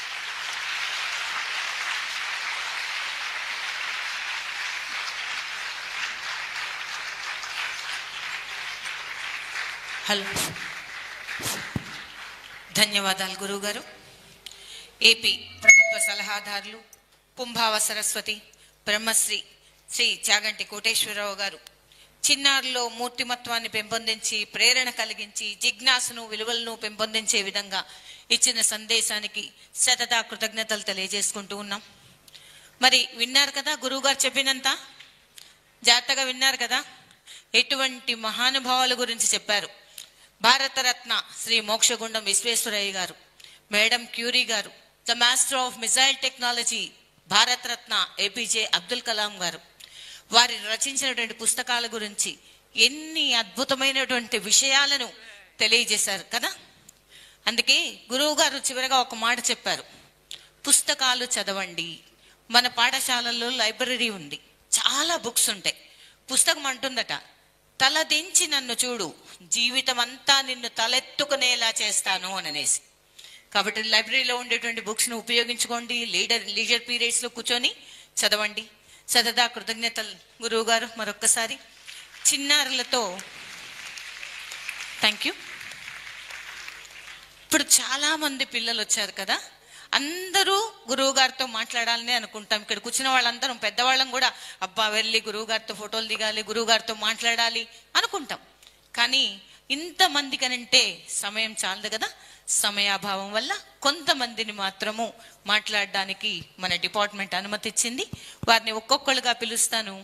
మీరు దయచేసి మీ సీట్లోనే లేచి నిలబడి గురువు గారికి మీరు ప్రశ్నలు అడగవచ్చు. గురువు గారిని, వారు మీకు సమాధానాన్ని అందిస్తారు. ముందుగా ఏపీటీడబ్ల్యూఆర్ఎస్ నెల్లూరు నవ్యశ్రీ, దయచేసి టీచర్స్ అమ్మాయికి మైక్ అందించవలసిందిగా కోరుతున్నాను. నమస్కారం గురువు గారు, నా పేరు నవ్యశ్రీ. నేను గిరిజన గురుకుల పాఠశాల నుండి వచ్చాను. నేను విలువ విద్య పుస్తకం ద్వారా ఎన్నో మంచి విషయాలు తెలుసుకున్నాను. ఇందులోని తన కోపమే తన శత్రువు అనే పద్యం ద్వారా కోపం మనకు ప్రశాంతత లేకుండా చేస్తుందని, దుఃఖాన్ని కలుగ చేస్తుందని తెలుసుకున్నాను. అయితే గురువుగారు, మన కోపాన్ని తగ్గించుకోవడానికి ఏవైనా 2 సూచనలు చెప్పండి గురువుగారు. చాలా మంచి విషయం అడిగావమ్మా. నీకు సంబంధించిందే కాకుండా అందరూ పిల్లలకి పనికొచ్చేది. నిజానికి పిల్లలకి ఏమిటి, అందరూ జీవితంలో వయస్సు వచ్చిన తర్వాత కూడా తెలుసుకోవలసిన విషయం. కోపం తగ్గించుకోవడానికి 2 సూచనలు చేయండి అన్నావు. కోపం మనకి సాధారణంగా ఇంకొకరి మీద ఎందుకు వస్తుంది అంటే, వాళ్ళు ఏదో చెయ్యడంలో విఫలమయ్యారు, వాళ్ళు చెయ్యవలసింది చెయ్యలేదు, అందుకని మనకి కోపం వస్తుంది. లేదు, వాళ్ళు ఏదో తప్పు చేశారు, వాళ్ళు తప్పు చేశారు కాబట్టి మనకి కోపం వస్తుంది. కోపం వచ్చినప్పుడు ఒక్కటే ప్రశ్న మనం వేసుకోవాలి, వాళ్ళు ఇవాళ తప్పు చేశారు, నాకు కోపం వచ్చింది, నేనెప్పుడూ తప్పు చేయలేదా? నేను ఏ తప్పు చేసి ఉండకపోతే ఇవాళ వాళ్ళు తప్పు చేశారు కాబట్టి నేను కోప్పడచ్చు. కానీ ఇవాళ నేను తప్పు చేయలేదేమో, కానీ నేను కూడా ఎప్పుడో అప్పుడు ఏదో ఒక తప్పు చేసిన వాడిని. Polluted hands cannot touch the pure fountain of justice అని ఇంగ్లీష్లో ప్రొవెర్బ్ ఉంది. మలినమైనటువంటి చేతులు పరిశుభ్రమైన పదార్థాన్ని ముట్టుకోవడానికి అర్హత ఉండదు. అట్లా అయితే ఒకప్పుడు ఎప్పుడో అప్పుడు నేను కోప్పడిన వాడిని, నేను తప్పు చేసిన వాడిని. నాకు ఇంకోళ్ళు తప్పు చేశారని వాళ్ళ మీద కోప్పడడానికి అధికారం ఎక్కడుంది? కాబట్టి అధికారం లేనప్పుడు నేను కోప్పడకూడదు. నేను నా తప్పు దిద్దుకున్నట్టే వాళ్ళు కూడా తప్పు దిద్దుకునేటటువంటి శక్తి వాళ్ళకి కలగాలని నేను కోరుకుంటాను అని అనుకోవడం వల్ల కోపం తగ్గుతుంది. 2, కోపం వచ్చినప్పుడు ఒకటి గుర్తుపెట్టుకోవాలి. కోపం వచ్చిందనుకోండి, అది మాట అదుపు తప్పిపోయేటట్టు చేస్తుంది. కోపం వస్తే ముఖం రంగు మారిపోతుంది. కోపం ఎక్కువైపోతే మనిషి ఏం చేస్తున్నాడో తనకే తెలియదు. ఆఖరికి అవతల వాళ్ళని చంపేస్తాడు కూడా. కోపము వలన వచ్చేవి అన్నీ దుష్ప్రయోజనములే తప్ప కోపము వలన ప్రయోజనం అన్నది ఏదీ ఉండదు. కోపము వలన ఏ లాభము లేదు అని తెలిసి ఉన్నప్పుడు దాన్ని ఎంత తొందరగా తగ్గించుకుంటే అంత మంచిది. కోపం మనకు ఎవరి మీద వచ్చిందో వాళ్ళల్లో ఉన్న మంచి గుణాలు గుర్తు తెచ్చుకోవాలి. ఉదాహరణకి, నీకు నాకు పరిచయం లేదు, కానీ నీకు నాకు పరిచయం ఉందనుకో, నువ్వు నాకు ఒక 5 ఏళ్ల నుంచి తెలుసు అనుకో, నువ్వేదో తప్పు చేసావనుకో, నాకు కోపం వచ్చినప్పుడు ఈ తప్పు చేసింది ఎప్పుడు ఇట్లాగే చేస్తూ ఉంటుంది అని కోపం వస్తుంది కదా.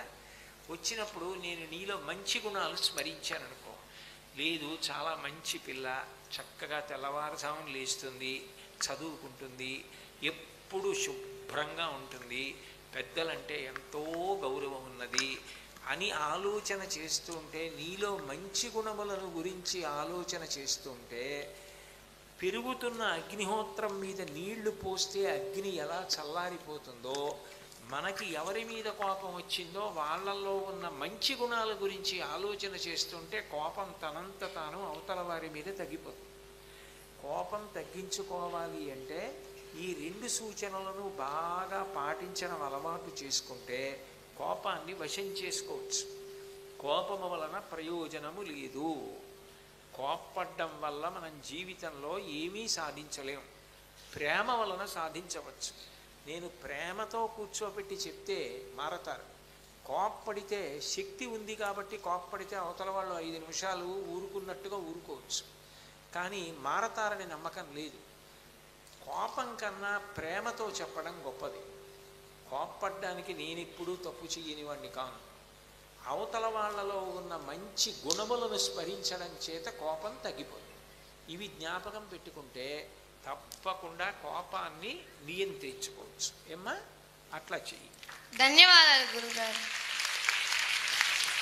ధన్యవాదాలు సార్. చక్కా పిల్లలకి వారి పరిభాషలో ఎదుటి వారి మీద కోపం తెచ్చుకునే ముందు వారిలో సుగుణాలను ఒక్కసారి స్మరించండి అని ఎంత సున్నితంగా చెప్పారు కదా. కాబట్టి ఇంకా కోపం రాదనే అనుకుంటున్నాను పిల్లలందరికీ, అమ్మ మీద నాన్న మీద ముఖ్యంగా. తర్వాత ఎప్పుడూ అమ్మాయిలేనా మేడం, అబ్బాయిలు లేరా అంటే అబ్బాయిలు కూడా వెంటనే జడ్పీ హై స్కూల్ దర్గామిట నుంచి సందీప్. నమస్కారం గురుగారు, నా పేరు సందీప్. నేను దర్గామిట బాయ్స్ హై స్కూల్ 10వ తరగతి చదువుతున్నాను. ఇటువైపు రా నాన్న, కనిపించట్లేదు గురువు గారికి, లేదా ఇటు ముందుకు వచ్చేసి ముందుకొచ్చు.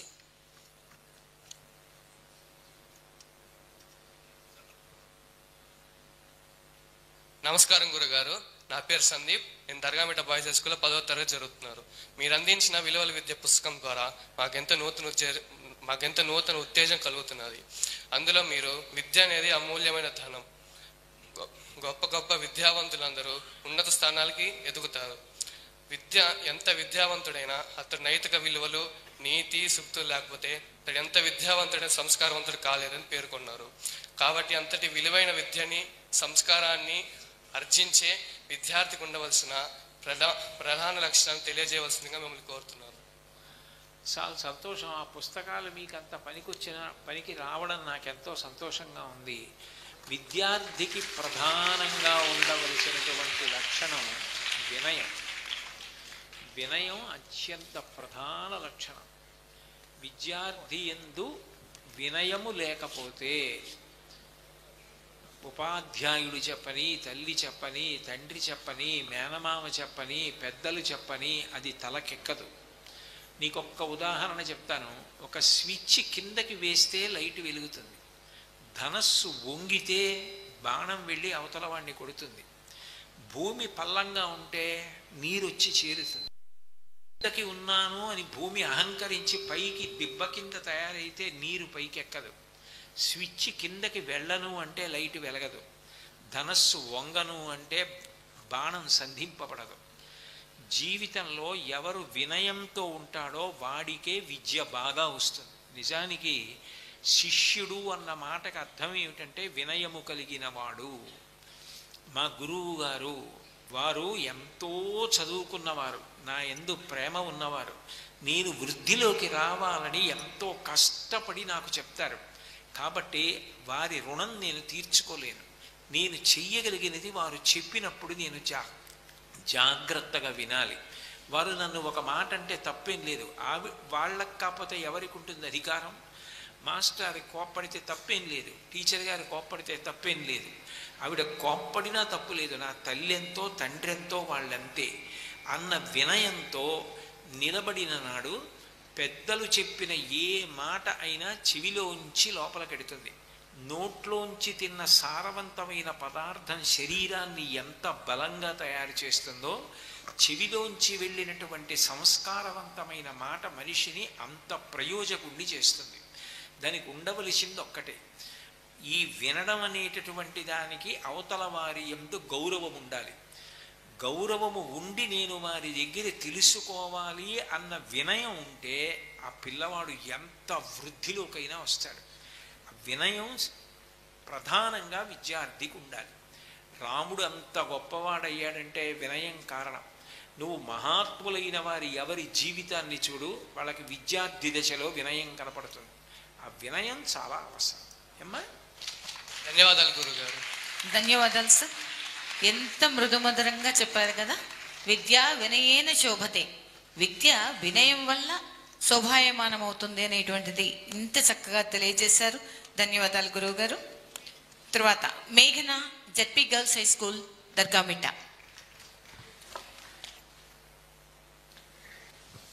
నమస్కారం గురువుగారు. నా పేరు కె మేఘన మన్విత. నేను జిల్లా ప్రజా పరిషత్ బాలికోన్నత పాఠశాల దర్గామిట్టలో 10వ తరగతి చదువుతున్నాను గురువుగారు.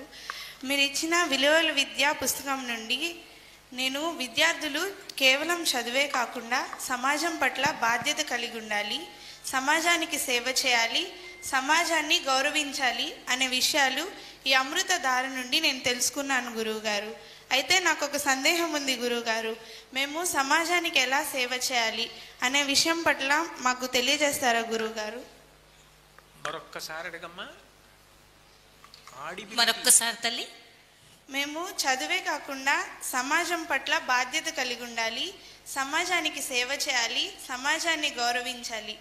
మేము సమాజానికి ఎలా సేవ చేయాలి అని తెలియజేయగలరా గురువుగారు? సమాజానికి సేవ చెయ్యడం అనేటటువంటి మాట నిజానికి విద్యార్థి దశలో అన్వయం కాదు. అక్కర్లేని విషయాల కోసం పరుగులు తీయక్కర్లేదు. విద్యార్థి దశలో విద్యార్థికి ఉండవలసిన ఏకైక లక్ష్యం చదువుకోవడం. చదువుకోవడం కన్నా సమాజ సేవ ఇంకొకటి ఉండదు. నువ్వు బాగా చదువుకుంటే నువ్వు బాగా చదువుకుంటున్నావని కష్టపడి డబ్బు సంపాదిస్తున్న మీ నాన్నగారు సంతోషిస్తారు. నేను 9 నెలలు మోసి కని పెంచి పెద్ద చేసినందుకు ప్రయోజకురాలై ఇంత బాగా చదువుకుంటోందని అమ్మగారు సంతోషిస్తారు. నువ్వు బాగా చదువుకుంటుంటే నిన్ను చూసి నీ అక్క చెల్లెళ్ళు అన్నదమ్ములు సంతోషిస్తారు. నీ వీధిలో వాళ్ళందరూ అదిగో ఆ పిల్లల మీరు కూడా చక్కగా చదువుకోండి అని చెప్తారు. నీలాంటి విద్యార్థిని పాఠశాలలో ఉన్నందుకు, క్రమశిక్షణతో ఉన్నందుకు నిన్ను చూసి పాఠశాలలో ఉన్న ఉపాధ్యాయులందరూ గర్వపడతారు. మిగిలిన పిల్లలందరికీ నువ్వు ఆదర్శవంతం అవుతావు. నువ్వు బాగా చదువుకోవడం వల్ల ఇంతమంది సంతోషిస్తారు. నువ్వు చదువుకుని పెద్దదానివై సంపాదించడం మొదలుపెట్టిన తరువాత సమాజానికి నువ్వు చెయ్యవలసిన సేవ గురించి ఆలోచించాలి. అప్పటి వరకు ముందు చదవడం గురించే ఆలోచించాలి. కాబట్టి విద్యార్థి దశలో సమాజ సేవ గురించి ఆలోచించవలసిన అవసరం లేదు. చదువు గురించే ఆలోచించు. ఏమ్మా? ధన్యవాదాలు గురువుగారు. Thank you sir. అర్థమైంది అనుకుంటాను. చదువుకునేటప్పుడు మీ ఏకాగ్రత, మీ ధ్యానం, సర్వస్వం చదువే కావాలి. తద్వారా మీ తల్లిదండ్రులు, కుటుంబం అంతా సంతోషిస్తారు, సమాజం కూడా సంతోషిస్తుంది. ఉన్నత స్థాయికి వచ్చిన తర్వాత, మీకంటూ ఒక స్థాయి వచ్చిన తర్వాత సమాజ సేవలోకి రండి అని గురువు గారి వాచ. తర్వాత ఎం యాస్మిన్, MCHS, మూలపేట. శుభోదయం గురువుగారు. ముందుగా మీ పాద పద్మావులకు మా అందరి తరపున మా ప్రణామములు. అంతేకాక మీరు ఇంతటి అవకాశం ఇచ్చిన నాకు ధన్యవాదాలు. నా పేరు ఎం యశ్విన్. నేను 10వ తరగతి MCHS ఫతేఖాన్పేటలో చదువుతున్నాను. మీరు మాకు ఇచ్చిన విలువల విద్య పాఠ్య పుస్తకంలో నింద చెందకు అనే అంశంలో దుర్జనులనైనవి తిట్టకు వర్జింపు స్వజనుల గోష్ఠి అనే అంశంపై దుర్జనులను మనము తిట్టకూడదు, మనము మంచి స్నేహితులు మరియు మంచి సావాసాన్ని వదులుకోకూడదు, గొప్పలు చెప్పుకోకూడదు అనే పద్యాన్ని చదివినప్పుడు నాకు ఒక సందేహం వచ్చింది. అదేమిటంటే, మనము దుర్జనులను తిడితే మనం ఎందుకు దుర్జనులు అవుతాము? అంతేకాక పక్కవారిలో ఉండే మంచి లక్షణాలని మనం ఎందుకు, ఎలా అలవర్చుకోవాలి? కొంచెం మీకు మా అందరి తరపున ఈ సందేహాన్ని చెప్తారా గురువుగారు? మంచిదమ్మా. పురాణాల్లో అశరీరవాణి అని ఒకటి వినపడుతూ ఉంటుంది. అశరీరవాణి పలికినది అని అంటే ఎదురుగుండా ఎవరూ కనపడరు, ఆకాశంలోంచి వాక్కు వినపడుతుంది. అలా నువ్వు మాట్లాడింది నాకు అశరీరవాణిలా వినపడింది. ఎందుకంటే నువ్వు ఎక్కడున్నావో నాకు కనపడలేదు. అక్కడ మూల నిలబడి డోర్ దగ్గర ఉన్నారండి, తలుపు దగ్గర. ఒక్కటే నాకు వినపడింది. అందులో నాకు ఈ 2 జగన్నాథస్వామి వారి కళ్ళల్లా పెద్ద పెద్దవి గుండ్రంగా దీపాలేమో ఇటు ఇటు తిప్పినప్పుడు నాకు కళ్ళు బ్లర్ అవుతున్నాయి. అందులో కళ్ళజోడు. అందుకని నాకు నువ్వు ఎక్కడున్నావో కనపడలేదు. నిన్ను నేను ఒక్కసారి దర్శించచ్చా? ఒక్కసారి యశ్విన్, ఎక్కడున్నావమ్మా? ఇక్కడ ముందుకు వచ్చారండి. ఓహో, ఈ పిల్లవాడా? పిల్ల బాబా. ఏమయ్యా? యశ్విన్ అబ్బాయి పేరు. నీ కంఠం ఇంకా ఆడపిల్ల కంఠంలాగే ఉంది. ఇంకా మగపిల్లవాడి కంఠ గాంభీర్యాన్ని సంతరించుకోవాలి. అందుకని నువ్వు ఎక్కడున్నావమ్మా అంటున్నాను. నేను తక్కువ చేయడానికి కాదు, ఇంకా బాగా చిన్నతనము అని చెప్పడానికి నేను ఈ మాట చెప్తున్నాను. చాలా సంతోషం నాన్న. నేను ఒక్కటి చెప్తాను చూడు. చెడ్డవాళ్ళని తిట్టడం వల్ల మనం చెడ్డవాళ్ళం ఎందుకు అవుతాము అంటే, తిట్టడం వల్ల చెడ్డవాడివి అవట్లా. ఇప్పుడు నేను ఒక్కటి చెప్తాను. నువ్వు చెడ్డవాడి దగ్గరికి వెళ్ళి ఈ కారణానికి నువ్వు చెడ్డవాడివి అని తిట్టడం మొదలుపెట్టావు అనుకో, తిట్టడం మొదలుపెట్టినటువంటి ఉత్తర క్షణంలో నువ్వు కోపానికి వశపడిపోయావు. నువ్వు అవతలవాడిలో ఉన్న దోషం చూస్తున్నావు. నీ మీద నీకు అదుపు తప్పిపోయి నువ్వు మాట్లాడుతున్నప్పుడు అదే పనిగా అవతలవాడిని తిడుతున్నప్పుడు ముందు నీ భాష అనవసరంగా అక్కర్లేని విషయాలు మాట్లాడడం అయిందా? ఇంకొకళ్ళని తిట్టడం అనేది తప్పేనా కాదా? అక్కడ ముందు పొరపాటు జరిగింది. మనం ఏ పని చేశామో ఆ పని వెంటనే మనం మర్చిపోం. దాని ప్రభావం మన మీద ఉంటుంది. ఇప్పుడు ఈ సభ అయిపోయిన తర్వాత నువ్వు ఇంటికి వెళ్ళావనుకో, ఇది నీకు జ్ఞాపకం వస్తుంది. కొంతసేపు మనసులో జ్ఞాపకం వచ్చి తిరుగుతూ ఉంటుంది. మంచి యాలక్కాయలు వేసిన పాయసం తిన్నామనుకో, అదే సువాసనతో త్రీడుపు వస్తుంది. నువ్వు ఒక వ్యక్తిని అదే పనిగా తిట్టావనుకో, ఇంటికి వెళ్ళిపోయిన తర్వాత నీకు ఆ కోపం, ఆ ఊగిపోవడం, అవతలవాడిలో ఉన్న చెడు గుణాలు అవే ఆలోచించడం మొదలు పెడతావు. ఆయన మారాడో మారలేదో కానీ దాని గురించి ఆలోచించి ఆలోచించి ఆలోచించి చిట్ట చివరికి ఎటువంటి ఆలోచన వస్తుందంటే, ఇన్ని తిట్టినా మారట్లేదు కాబట్టి కొడదాం అనిపిస్తుంది. అప్పుడు ఇంకొక మెట్టు జారిపోయావా నువ్వు? తిట్టడం దగ్గర నుంచి కొట్టడం వరకు వెళ్ళావా? అవతల వాళ్ళ చెడుని మాత్రమే పరిశీలించడం అలవాటు పడినవాడు తాను జారిపోవడం మొదలు పెడతాడు. అవతల వాడి మంచిలోని పరిశీలించడం మొదలుపెట్టినవాడు ఎక్కడం మొదలు పెడతాడు. అది నిచ్చెన. నువ్వు ఎక్కి మేడెక్కచ్చు, మేడ మించి కిందకి దిగిపోవచ్చు. నువ్వు కిందకి వెళ్ళిపోయినా నిచ్చెనేమందం, పైకెక్కినా నిచ్చెనేమందం. నిచ్చెన నిచ్చెనగానే ఉంటుంది. నీ మనసు నీదే. నువ్వు ఇతరులలో మంచిని మాత్రమే చూడడం అలవాటు చేసుకొని ఎక్కడ చూసినా ఏదో ఒక మంచి గుణం, ముందు మంచి గుణాన్ని ఆలోచించి ఆ మంచి గురించి ప్రస్తావన చేయడం, ఆ మంచిని మెచ్చుకోవడం నీకు అలవాటు అయిపోయింది అనుకో, నువ్వు ప్రశాంతంగా ఉంటావు. ఏ మంచిని అందరిలో చూడడం నీకు అలవాటైందో దానివల్ల అందరూ నీకు స్నేహితులు అవుతారు, నీకెవ్వరూ శత్రువులు కారు. నువ్వు ఎవరినీ తిట్టక్కర్లేదు, నీ నోరు పాడవదు. అన్నిటికన్నా అదే పనిగా మంచినే చూస్తున్న కారణం చేత అది నీ మీద ప్రభావం చూపించి నువ్వు కూడా అటువంటి మంచి గుణాలనే పెంపొందించుకునేటటువంటి లక్షణాన్ని పొందుతావు. అందుకే మంచిని చూడడం అలవాటు చేసుకోవాలి తప్ప చెడుని చూసి చెడు గురించి మాట్లాడడం, చెడు గురించి నిందించడం చేయకూడదు. అట్లాగని చెడుతో సంగమం కూడా చెందకూడదు. అది చెడు అని తెలిస్తే దానితో అంటిపెట్టుకుని ఉంటే లేనిపోని ప్రమాదం. ఎంత ఇనప ముక్కైనా నీళ్లల్లో పడి ఉంటే తుప్పట్టి విరిగిపోతుంది. ఎంత గొప్ప పువ్వైనా శవం మీద వేస్తే దాని నుంచి కింద పడితే దాన్ని ఎవ్వరూ కళ్ళకద్దుకు తలలో పెట్టుకోరు. అదే ఇనప పూచ అగ్నిహోత్రంతో సంగమం చెందితే వంగి ఇంటికి కావలసిన కిటికీ అవుతుంది. అదే పువ్వు సరస్వతీదేవి పాదాల మీద పెడితే తీసి కళ్ళకద్దుకుని తలలో పెట్టుకుంటారు. నువ్వు ఎవరితో కలిశావన్న దాన్ని బట్టి నీకు జీవితంలో ఉన్నతి ఉంటుంది. అందుకే మంచి వాళ్ళతో ప్రయత్నపూర్వకంగా కలిసి ఉండాలి. చెడ్డవాళ్ళని తెలిస్తే దూరంగా ఉండు తప్ప నువ్వు ఆ చెడు గురించి మాట్లాడకు. నువ్వు ఆ చెడు గురించి అనవసరంగా అవతల వాళ్ళని తిట్టి నువ్వు మరింత కిందకి దిగిపోయే ప్రయత్నం చెయ్యకు. ఏమ్మా? ధన్యవాదాలు. ధన్యవాదాలు గురువు గారు. అర్థమైందా? చెడు గురించి ఆలోచిస్తే మనలో కూడా నెగటివ్ యాటిట్యూడ్ వస్తుంది, ఆ ఇన్ఫ్లుయెన్స్ మన మీద ఉంటుంది. కాబట్టి అది వదిలేసేసేయండి, పాజిటివ్ యాటిట్యూడ్ డెవలప్ చేసుకోండి అనేటువంటిది దీని ప్రధాన ఉద్దేశం. తర్వాత Dhanalakshmi, government high school, Moolapeta. ఇక్కడమ్మా పాప ధనలక్ష్మి, ఇక్కడ ముందుకు వచ్చే తల్లి.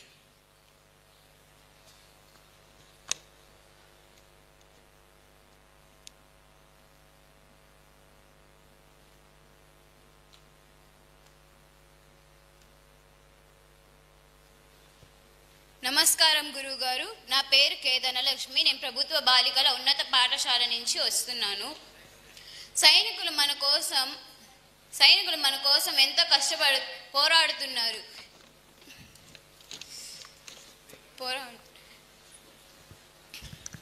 ఆపరేషన్ సింధులో పోరాడిన మహిళలైన సోఫియా నిరోషి,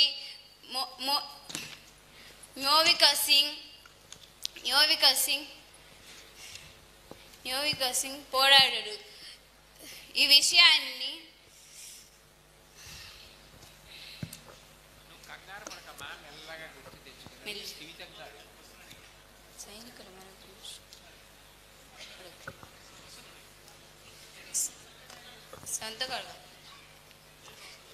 సైనికులు మన దేశం కోసం పోరాడుతున్నారు. ఇటీవల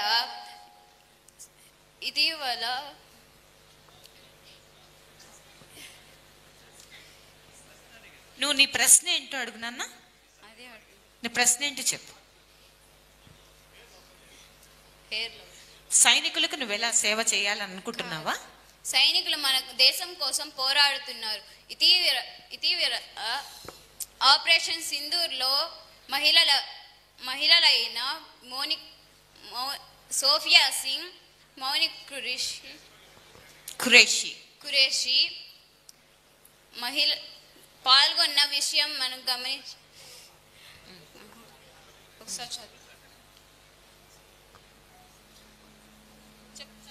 చూస్తుందో అమ్మా, ఏం పర్వాలేదు.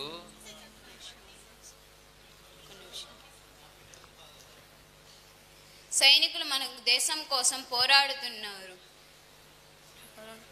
ఇటీవల ఆపరేషన్ సింధూర్లో మహిళలైన సోఫియా ఖురేషి, వ్యోమ సింగ్ పాల్గొన్న విషయాన్ని వారి ద్వారా తెలుసుకున్నాము. దేశభక్తి ఎలా ఏర్పడుతుందో వివరించండి గురువుగారు. అది నీ ప్రశ్న ఏమిటంటే దేశభక్తి ఎట్లా ఏర్పడుతుంది? ఇంట్లో తల్లిని ప్రేమిస్తారు, తండ్రిని ప్రేమిస్తారు, వాళ్ళు ఎదురుగుండా ఉంటారు, ఉపకారం చేశారు కాబట్టి వాళ్ళ యందు భక్తి ఏర్పడుతుంది. దేశభక్తి ఏర్పడాలి అంటే నిజానికి మనం ఈ దేశంలో ఇవాళ ఇంత స్వేచ్ఛగా ఇలా చదువుకుని ఇంత సంతోషంగా మనందరం స్వతంత్ర భారతదేశ పౌరులము అని ఉండగలిగాము అంటే ఒక్కొక్కళ్ళు ఈ దేశానికి స్వాతంత్రం తీసుకురావడానికి ఎంత కష్టపడ్డారన్నది చదివితే ఒళ్ళు గగురు పొడుస్తుంది. నీకు నేను ఒక్క ఉదాహరణ చెప్తా. తెలంగాణలో ఆదిలాబాద్ జిల్లా అని ఉంది. ఆ జిల్లాలో నిర్మల్ అని ఒక ఊరుంది. ఆ నిర్మల్ ఊరు చిట్ట చివర ఇప్పుడు ఆ చెట్టేనా తెలియదు కానీ ఒక పెద్ద మర్రి చెట్టు ఉంటుంది. ఆ మర్రి చెట్టు ఊడలు దిగుంటుంది. నేను ఒకప్పుడు ఆ నిర్మల్ ఊరు వెళ్ళాను. ఆ చెట్టుని ఏమని పిలుస్తారంటే 1000 పుర్రెల మర్రి చెట్టు అని పిలుస్తారు. దానికి 1000 పుర్రెల మర్రి చెట్టు అని పేరు ఎందుకు వచ్చింది అంటే భారతదేశానికి ప్రప్రథమ స్వాతంత్ర సంగ్రామం 1857లో జరిగింది. ఆ తర్వాత 3 సంవత్సరాలకి రామ్జీ గోండ్ అని ఒక ఆయన 1000 మందితో కలిసి బ్రిటిష్ ప్రభుత్వానికి వ్యతిరేకంగా స్వాతంత్రం కోసం పోరాటం చేశాడు.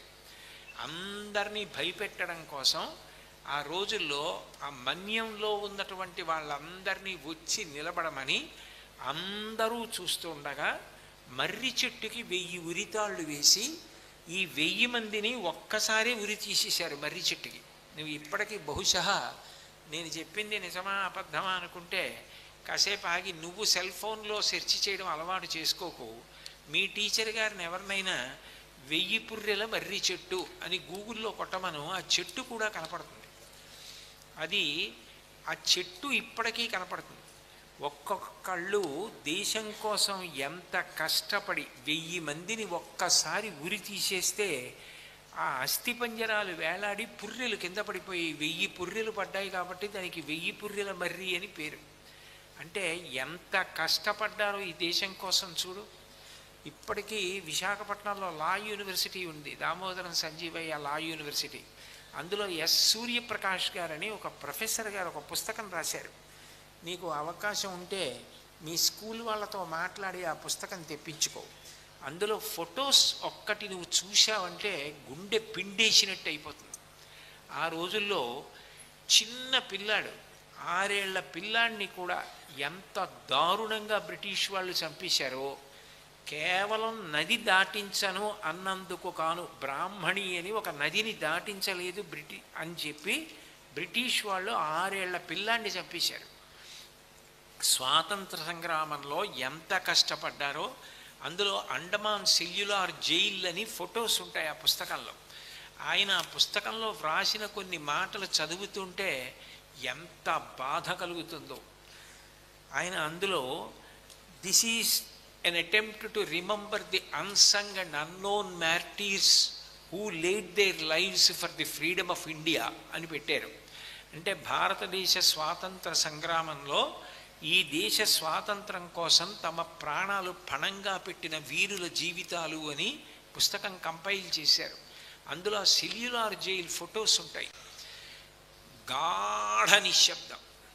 పొద్దున్న వచ్చి ఇలా అన్నం లోపలికి తోసేస్తారు అంతే. ఎదురుగుండా ఉన్నటువంటి జైలు గది గోడ మనవైపు ఉంటుంది, గుమ్మం అటువైపు ఉంటుంది. మనిషి అన్నవాడు కనపడ్డాడు. సముద్రపు హోరు ఒక్కటే వినపడుతూ ఉంటుంది అంతే. ఏ రోజో తెలియదు, ఏ వారమో తెలియదు. ఎన్ని వారాలు అయ్యాయో తెలియదు, ఎన్ని నెలలు అయ్యాయో తెలియదు, ఎన్ని సంవత్సరాలు అయ్యాయో తెలియదు, తన తోడ్పుట్టిన వాళ్ళు ఏమయ్యారో తెలియదు, ఊరేమైందో దేశం ఏమైందో తెలియదు. ఒక్కళ్ళే అలా ఉండిపోయిన కారణం చేత పిచ్చెక్కిపోయి అరిచి జుత్తు పీకేసుకుని ముక్కంబట నోరంట రక్తం కారిపోయి రక్తపోటు ఎక్కువైపోయి అక్కడే చచ్చిపోయిన వాళ్ళు ఉన్నారు ఆ జైల్లో. ఈ దేశ స్వాతంత్రం కోసం పోరాడినందుకు వాళ్ళు నిజంగా ఎంత దారుణంగా చనిపోయారో ఆ జైలు ఫొటోస్ చూస్తే నువ్వు ఆ పుస్తకంలో గుండె పిండేసినట్టు అవుతుంది. ఆశ్చర్యకరమైన విషయం ఏమిటో తెలుసా? ఆ రోజుల్లో ఆ జైల్లో తాళం వేసేసి తాళం చెవి లోపల ఉన్నటువంటి వాడి దగ్గరే పడేసి వెళ్ళిపోయేవారు కింద నుంచి. ఎందుకని అంటే ఎంత పొడుగైన చెయ్యున్నవాడైనా ఆ పైనుంచి కానీ కింద నుంచి కానీ చెయ్యి పెడితే తాళం కప్ప మాత్రం అందదు చెవి పెట్టడానికి. తాళం చెవి ఆయన దగ్గరే ఉంటుంది, కానీ ఆయన బయటికి రాలేడు. రోజుకి ఒక్కసారే మలమూత్రములను తీయడానికి తలుపు తీసేవారు. ఇంకొకసారి మలమూత్ర విసర్జన చేస్తే ఆ కంపులో అలా ఉండడమే. అంత కష్టపడి అలా ఉండి రోజు తెలియక వారం తెలియక కన్నవాళ్ళు కనపడక మనిషి లేక మాట్లాడేవాళ్ళు లేక పిచ్చెక్కిపోయి చచ్చిపోయారు. అంతమంది బలిదానం చేస్తే అంత కష్టపడితే ఈ దేశానికి స్వాతంత్రం వచ్చింది. అయినప్పుడు వాళ్ళంత కష్టపడి తీసుకొచ్చినది మనం దీన్ని కాపాడుకోవద్దు. మీ నాన్నగారు కష్టపడి సంపాదించి తెచ్చిన దాన్ని నువ్వు పాడు చేస్తావా? మా నాన్నగారు ఎంత కష్టపడి సంపాదించి తెచ్చారని నువ్వు జాగ్రత్త పెట్టుకుంటున్నావా? మరి మన పూర్వీకులు అంత కష్టపడి తెచ్చినటువంటి స్వాతంత్రం. దుర్గాబాయి దేశ్ముఖ్ గారిని అయితే మిరపకాయలు దంపించారు. మిరపకాయలు రోజు దంచి దంచి ఉళ్ళంతా మంటలెక్కిపోయి పక్కసెల్లో బ్రహ్మాండమైన పిచ్చున్నటువంటి ఒక ఆవిడ్ని పిల్లతో కలిపి పెడితే ఆవిడ ఆ పిచ్చిలో కూతుర్ని చంపేస్తోంది రాత్రి. తట్టుకోలేక దుర్గాబాయి దేశ్ముఖ్ ఆ జైలు ఫెన్స్ దూకి ఆ పిల్లని రక్షించి అరిస్తే బ్రిటిష్ వాళ్ళు సంతోషించి నీకేం కావాలి నిన్ను విడుదల చేస్తా ఉన్నారు. నాకేం వద్దు, నాకే కాదు మిగిలిన వాళ్ళకి మనశ్శాంతి కావాలి, ఒక వీణ ఇమ్మని ఆవిడ వీణ వాయించేది ఆ జైల్లో. స్వాతంత్ర సంగ్రామంలో పాల్గొన్నటువంటి మహానుభావుల యొక్క జీవితాలు చదివితే ఆశ్చర్యపోతావు. ఘంటసాల వెంకటేశ్వరరావు గారు చేతుల నిండా డబ్బులు వస్తున్న రోజుల్లో అంత పేదరికం నుంచి వచ్చి ఇంతమంది కష్టపడుతుంటే నేను బయట పాటలు పాడుకోనని జైలుకి వెళ్ళారు. స్వాతంత్ర సంగ్రామం 11 నెలలు జైల్లో ఉన్నారు. అంతమంది అంత కష్టపడితే స్వాతంత్రం వచ్చింది. దీన్ని నిలబెట్టుకోవాలా? ఈ దేశం కీర్తి నాశనం చేయాలా? మనం ఎంత జాగ్రత్తగా బ్రతకాలి? వాళ్ళందరూ అంతమంది చనిపోయిన వాళ్ళు పైనుంచి చూసి ఇట్లాంటి వీళ్ళ కోసమా మేము స్వాతంత్రం తెచ్చింది? వీళ్ళ మేము చేసిన బలిదానానికి ఫలితం అనుభవిస్తున్న వాళ్ళు, వీళ్ళు యోగ్యులే అని వాళ్ళు ఏడవరు. మనం సక్రమంగా ఉండకపోతే మన దేశాన్ని మనం ప్రేమించద్దు, మన దేశం కోసం మనం నిలబడలేకపోతే అంతంత త్యాగాలు చేసిన యోధులకి వారసులుగా మనం బ్రతకలేకపోతే అర్థం ఎక్కడుంది? నేను నీకు ఒక్క విషయం చెప్తాను, చెప్పి పూర్తి చేస్తాను. కార్గిల్ వార్ అయినప్పుడు విజయ్ థాఫర్ అన్న ఆయన యొక్క జీవితం, ఆయన యొక్క ఘన విజయం గురించి ఆ రోజుల్లో పేపర్లు విశేషంగా పబ్లిష్ చేశాయి. ఆయన ఆ రోజుల్లో కార్గిల్ లోయలో కేవలం 22 ఏళ్ళు, తండ్రి గారు 30 సంవత్సరాల పైచిలకు సైన్యంలో పనిచేశాడు. 22 ఏళ్ల పిల్లవాడు ఆ రోజుల్లో చాలా కష్టపడి ఒక శిఖరాన్ని స్వాధీనం చేసుకున్నాడు. ఆయనకి మళ్ళీ 3 శిఖరాలు స్వాధీనం చేసుకోమని అసైన్మెంట్ ఇచ్చారు. పింపుల్స్, నాల్, లోన్ అని 3 శిఖరాలు. అవి స్వాధీనం చేసుకోమని ఇచ్చారు. ఆయన నాయక్ అని ఆయన దగ్గర ఉన్నటువంటి ఒక కింది ఉద్యోగితో కలిసి 15 మీటర్ల దూరంలో పాకిస్తాన్ సైనికులతోటి పోరాడి ఆ పక్కన ఉన్నటువంటి సైనికుడు ఒళ్ళో తల పట్టుకుని భారత్ మాతాకి జై అంటూ చచ్చిపోయాడు. 22 ఏళ్ల వయస్సులో చనిపోయే ముందు రోజు రాత్రి వీసాట్ ఫోన్లో కార్గిల్ శిఖరాల నుంచి తల్లితో మాట్లాడుతూ, అమ్మా రేపు నేను యుద్ధానికి ఎడుతున్నాను, ఇక మళ్ళీ నీతో మాట్లాడతానో మాట్లాడనో తెలీదు, కానీ మళ్ళీ నాకు జన్మ అంటూ ఉంటే ఈ దేశంలో సైనికుడుగా పుట్టి ఈ దేశాన్ని కాపాడాలని కోరుకున్నాడు. అట్లాంటి వాళ్ళకి మనం వారసులం. ఈ దేశం గురించి మనం ఎంత బాగా ఆలోచించాలి. మనం దేశం యొక్క గౌరవం పాడయ్యే పని ఏదీ చెయ్యకూడదు అన్న స్పృహ కలిగి ఉండడం దేశభక్తి. అది లేకపోవడం ఎంత దారుణమైన విషయం. నేను చెప్పిన పుస్తకం మీ స్కూల్లో చెప్పి ఒకసారి ఆ యూనివర్సిటీకి దామోదరం సంజీవయ్య లా యూనివర్సిటీకి ఫోన్ చేస్తే పరమ సంతోషంగా పంపిస్తారు. ఆ సూర్యప్రకాష్ గారు రాసిన పుస్తకం తెప్పించుకుని అందులో ఆ రోజుల్లో అండమాన్ జైలు, చెన్నై జైలు, ఈ జైళ్ళ ఫోటోలు, బలిదానం చేసిన మహానుభావులు ఎంతమందో వాళ్ళ జీవితాలు ఉంటాయి. బహుశా నాకు జ్ఞాపకం ఉంటే నేను మొట్టమొదట చెప్పినటువంటి 1000 పుర్రెల మర్రి చెట్టు గురించి కూడా అందులో ఉంటుంది. ఆ రామ్జీ గోండ్ చేసినటువంటి 1000 మంది బలిదానం కూడా అందులో ఉంటుంది. ఆ చెట్టు ఫోటో అవన్నీ ఉంటాయి. అవన్నీ చదువు. ఆ పుస్తకం ఎప్పుడైనా అప్పుడప్పుడు ఒక్కొక్క పేజీ చదువు. వద్దన్నా దేశభక్తి వస్తుంది. కాబట్టి దేశభక్తి తప్పకుండా ఉండాలి. ఏమ్మా? ధన్యవాదాలు గురువుగారు. ధన్యవాదాలు గురువుగారు. గమనించారా? ఆ దేశభక్తుల ధన మాన ప్రాణ త్యాగాల వల్లనే ఈ రోజు మనం ఈ స్వతంత్ర ఫలాలను అనుభవిస్తూ ఉన్నాం. మరి ఇది మీకు తెలియాలి, ఆనాటి త్యాగాలు తెలియాలంటే ఖచ్చితంగా మీరు లైబ్రరీలో ఉండేటువంటి స్వతంత్ర సమరయోధుల పుస్తకాలు చదవండి. వాళ్ళ జీవిత చరిత్రలను చదవండి. చిన్న చిన్న పుస్తకాలే. తద్వారా వాళ్ళు చేసినటువంటి త్యాగాలేంది, మనమేం అనుభవిస్తున్నాము అనేటువంటిది మీకు తెలుస్తుంది. ధన్యవాదాలు గురువు గారు. తర్వాత జడ్పీహెచ్ఎస్ దర్గామిట్ట నుంచి నిఖిల్. నమస్కారం గురుగారు. నా పేరు కే బ్రహ్మ నిఖిల్. నేను దీక్ష జెపి బాలర ఉన్నత పాఠశాలలో 10వ తరగతి చదువుతున్నాను. గురువుగారు విలువల విద్య పుస్తకంలో విద్య లేనివాడు వింత పశువుతో సమానమని, తింటూ తిరుగుతూ ఉన్న పశువుతో సమానమని, జ్ఞానం లేక జీవితాన్ని వ్యర్థం చేసుకుంటున్నారని ఎంతో చక్కగా వర్ణించారు. అదే కాకుండా విద్య నేర్వడమే విద్యార్థి యొక్క కర్తవ్యమని ఈ విలువల విద్య పుస్తకం ద్వారా మాకు తెలియజేశారు. ఒక చిన్న సందేశం గురువుగారు, చదువుకునేటప్పుడు తీసుకోవాల్సిన విషయాలు, జాగ్రత్తలు ఏమిటో తెలియజేస్తారని కోరుకుంటున్నాను.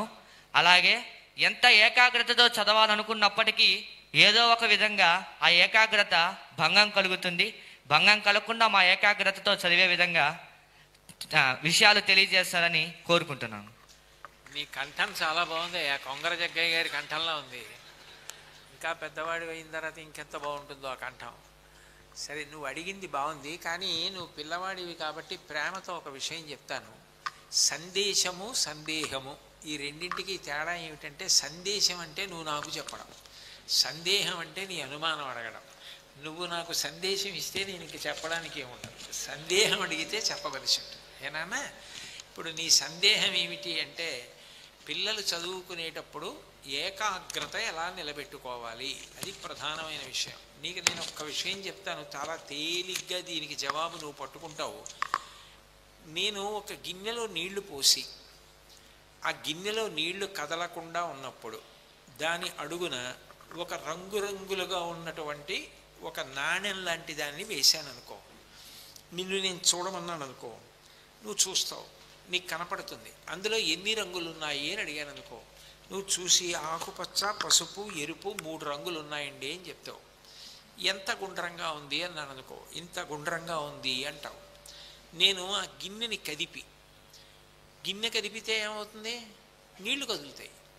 నీళ్లు కదులుతూ ఉండగా ఇప్పుడు నువ్వు ఆ లోపల ఉన్న నాణెంలో ఏ రంగులు ఉన్నాయి అన్నాను అనుకో, నువ్వు చెప్పలేవు. ఎందుకంటే నీళ్లు కదులుతున్నాయి కాబట్టి నీకు రంగులు స్పష్టంగా కనపడవు.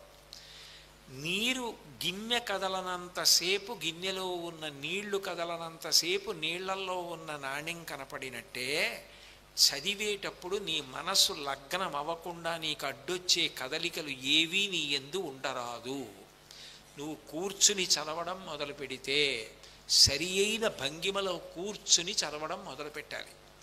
అంతేకాని నువ్వు అస్తమానం అటు తిరిగి ఇటు తిరిగి ఈ కాలు సర్దుకుని చెయ్యి సర్దుకుని ఆ ఫోన్ చూసుకుంటూ మధ్యలో అదేదో టింగ్ అంటే SMS వచ్చిందా, వాట్సాప్ వచ్చిందా అని దాని వంక చూస్తూ నువ్వు ఇతర విషయాల మీద దృష్టి పెట్టుకుని శరీరం కదిలిపోతున్నా నువ్వు చదివేటప్పుడు ఇతర విషయాల మీదకి దృష్టి పెడుతున్నా నీకు ఏకాగ్రత ఉండదు, నువ్వు చదివేది నీలోకి వెళ్ళదు. కదలని పాత్రలో నీళ్లు ఎట్లా నిలబడితే లోపలది కనపడుతుందో అట్లా నువ్వు కదలకుండా కూర్చుని పుస్తకం వంకే చూసి ఏకాగ్రతతో నీ బుద్ధినంతటినీ దాని మీద పెడితే అందులో ఉన్నటువంటి విషయం నీలోకి వెడుతుంది. ఆ ఏకాగ్రత అంటే దృష్టిని నిలబెట్టడం మీదే నువ్వు చదివింది సఫలీకృతం అవ్వడం అన్నది ఉంటుంది. నీకు తేలికగా ఇంకొక ఉదాహరణ చెప్పాలి అంటే, బయట ఎండ కాస్తోంది, సూర్యకాంతి పడుతోంది, నేను తీసుకెళ్ళి ఈ ఉల్లిపొర కాగితాన్ని అక్కడ పెట్టాను అనుకో, ఏమీ అవదు ఉల్లిపొర కాగితానికి. కానీ నేను భూతద్దాన్ని సూర్యుడికి ఎదురుగుండా పెట్టి ఆ సూర్య బింబం భూతద్దంలోంచి పడుతున్న దాన్ని ఈ కాగితం మీద పడేటట్టుగా పెట్టి భూతద్దం కదలకుండా పట్టుకున్నాను అనుకో, ఆ సూర్యబింబం వేడి అన్ని వేపులకి చల్లా చెదరవదు. అది ఆ కుంభాకార కటకం ఏం చేస్తుందంటే వేడినంతటినీ కూడా తీసుకొచ్చి ఒకవైపు నుంచే ప్రసారం చేసి ఒక బింబం కింద దాని మీద పడేటట్టు చేస్తుంది. నేను కదలకుండా పట్టుకున్నాను అనుకో, కాసేపటికి అది వేడికి పొగొచ్చి కాలిపోతుంది, అంటుకుంటుంది మంట. అంటే అంతటా విస్తరించిన వేడిని నేను ఒక కటకం ద్వారా ఒకే చోటికి లగ్నం చేయించగలిగితే ఆ వేడికి మెల్లిగా మంట పుట్టి పొగ పుట్టి కాలిపోతుంది. మా చిన్నతనంలో అలా చేతి మీద అది వేసుకుని చుర్రుమన్నాక తీసేస్తుండేవాళ్ళం. అట్లాగే నీ బుద్ధిని కూడా నువ్వు ఏకాగ్రతతో దృష్టిని నిలబెట్టగలిగితే నువ్వు దేని వంక చూస్తున్నావో దేన్ని చదువుతున్నావో అది నీలోకి వెడుతుంది. గిన్నె కదిలినట్టు నువ్వు కదిలిపోతుంటే నీ మనసు కూడా కదిలిపోతుంది. గిన్నె కదిలితే నీళ్లు కదిలినట్టు నువ్వు కదిలిపోతున్నా తల అటు తిప్పి తల ఇటు తిప్పి దాన్ని చూసి దీన్ని చూసి 2 లైన్లు చదివి చేస్తే వెళ్ళదు, బుద్ధిలోకి ప్రవేశించదు. నువ్వు కదలకుండా కూర్చోవాలి, బుద్ధిని ఏకాగ్రం చేసి చదివిన దాన్ని లోపలికి వెళ్ళిందా లేదా పరిశీలించడానికి ఒక పేజీ చదివేశాక నువ్వు మూసేసి నువ్వు చదివిన దాంట్లో ఎన్ని నీకు జ్ఞాపకం ఉన్నాయి నువ్వు ఒకసారి గుర్తు తెచ్చుకొని మళ్ళీ ఆ పేజీ చదివావు అనుకో, నువ్వు ఎన్ని వదిలేసావో నీకు తెలుస్తుంది. ఇప్పుడు మళ్ళీ నువ్వు రెండో మాట ఇంకొకసారి జ్ఞాపకం తెచ్చుకున్నావు అనుకో, నువ్వు వదిలేసినవి చాలా నీకు జ్ఞాపకానికి వస్తాయి. అలా క్రమక్రమంగా నేను చదువుతూ ఉంటే నాకు ఒక పేజీలో చాలా జ్ఞాపకం ఉండట్లేదు, వదిలేస్తున్నాను అనుకుని చదవడం మొదలెట్టావు అనుకో, ఈ మాట జాగ్రత్త వస్తుంది, బుద్ధి నిలబడ్డం మొదలు పెడుతుంది. ఈ పేజీ అయ్యాక మళ్ళీ అడుగుతాడు, ఇందులో ఏమున్నాయని అడుగుతాడు, తనకి తాను సెల్ఫ్ టెస్ట్ చేసుకుంటాడని చదువుతున్నప్పుడు ఆ పేజీలో ఉన్నవన్నీ బాగా పట్టుకుంటుంది మనసు. పట్టుకున్న తర్వాత దాన్ని మననం చేయడం మొదలుపెట్టావు అనుకో, గుర్తు తెచ్చుకుంటున్నావు అనుకో, అది బాగా స్థిరపడుతుంది. ఇది ఏకాగ్రతకు పెంచుకోవడానికి ఉండవలసినటువంటి ప్రాథమికమైన వ్యాయామం మనసుకి. ఇది నువ్వు అభ్యాసం చేసి చూడు, నేను చెప్పానని కాదు, నేను చెప్పింది నువ్వు చేసి చూడు. కదలకుండా కూర్చోవడం, ఇతర విషయాలు ఏవి మనసులోకి రాకుండా చదువుకోవడానికి ముందు చదువు యొక్క విలువ, నాన్నగారు ఎంత కష్టపడి చదివిస్తున్నారు, అమ్మ ఎంత కష్టపడి చదివిస్తోంది, గురువులు ఎంత కష్టపడి పాఠం చెప్తున్నారు, నేను బాగా చదువుకోవాలి అని గుర్తు తెచ్చుకొని అప్పుడు పుస్తకం తీసి ఇతర విషయాల మీదకి నా దృష్టి వెళ్ళేవి ఏవి నా దగ్గర ఉండనివ్వను అని ఇతర విషయాలని దృష్టికి రాకుండా కదలకుండా కూర్చొని మనసు ఏకాగ్రం చేసి చదవడం మొదలుపెట్టు, ఏదైనా నీకు వస్తుంది. అంతేకాదు, గ్రాడ్యువల్గా నీ స్పీడ్ ఆఫ్ రీడింగ్ పెరిగిపోతుంది. నువ్వు చాలా వేగంగా చదువుతావు. నువ్వు ఎంత వేగంగా చదివినా నువ్వు ఏం చదివావో అది నీ మస్తిష్కంలోకి వెళ్తుంది. నీకు ఎప్పుడు కావాలనుకుంటే అప్పుడు దానికి సంబంధించినవి జ్ఞాపకానికి వస్తాయి. ఎందుకంటే అవి నీ మనసులో అంత బాగా ముద్రపడి ఉండిపోయాయి. కాబట్టి నేను చెప్పింది నువ్వు ఇంటికి వెళ్ళి ఒక 4 రోజులు సాధన చేసి చూడు, నువ్వు చదువుకునే విధానంలో తేడా నీకే తెలుస్తుంది. ఏమ్మా? ధన్యవాదములు గురుగారు.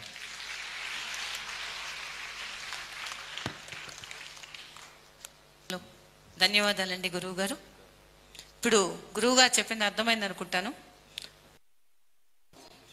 Nikhil, which class you are? Pardon 10th class. మీకు కన్వర్జింగ్ లెన్స్ తెలుసు కదా. కన్వర్జింగ్ లెన్స్లో మనం ఏం చేస్తాము, ఎక్కడో ఇన్ఫినిట్లో ఉండేటువంటి సోలార్ ఎనర్జీని మొత్తం ఫోకల్ పాయింట్ దగ్గర కాన్సన్ట్రేట్ చేస్తాం. ఆ ఫోకల్ పాయింట్ దగ్గరకు వచ్చేటప్పటికి జస్ట్ పాయింటెడ్ ఇమేజ్ ఫామ్ అవుతుంది. ఆ పాయింటెడ్ ఇమేజ్ అనేటువంటిది కాగితాన్ని కాల్చేస్తుంది. ఇక్కడ గురువు గారు నీకు చెప్పింది ఏంటి అని అంటే, ఇన్ఫినిట్ సోలార్ ఎనర్జీ అంతా కూడా నీ బుద్ధి, దాన్ని అంటే నీకు కాన్సన్ట్రేషన్ లేకుండా ఉండడం, నీ బుద్ధి అనేటువంటి లెన్స్తో కాన్సన్ట్రేట్ చేయి. ఆ కాన్సన్ట్రేట్తో ఆ పాయింటెడ్ ఇమేజ్ లాంటి చదువుని నువ్వు పొందగలుగుతావు. ఓకేనా? తప్పకుండా కాన్సన్ట్రేషన్ ఈజ్ వెరీ ఇంపార్టెంట్. గురువు గారు మీ అనుమతితో ఒక్క చిన్న విషయం అండి.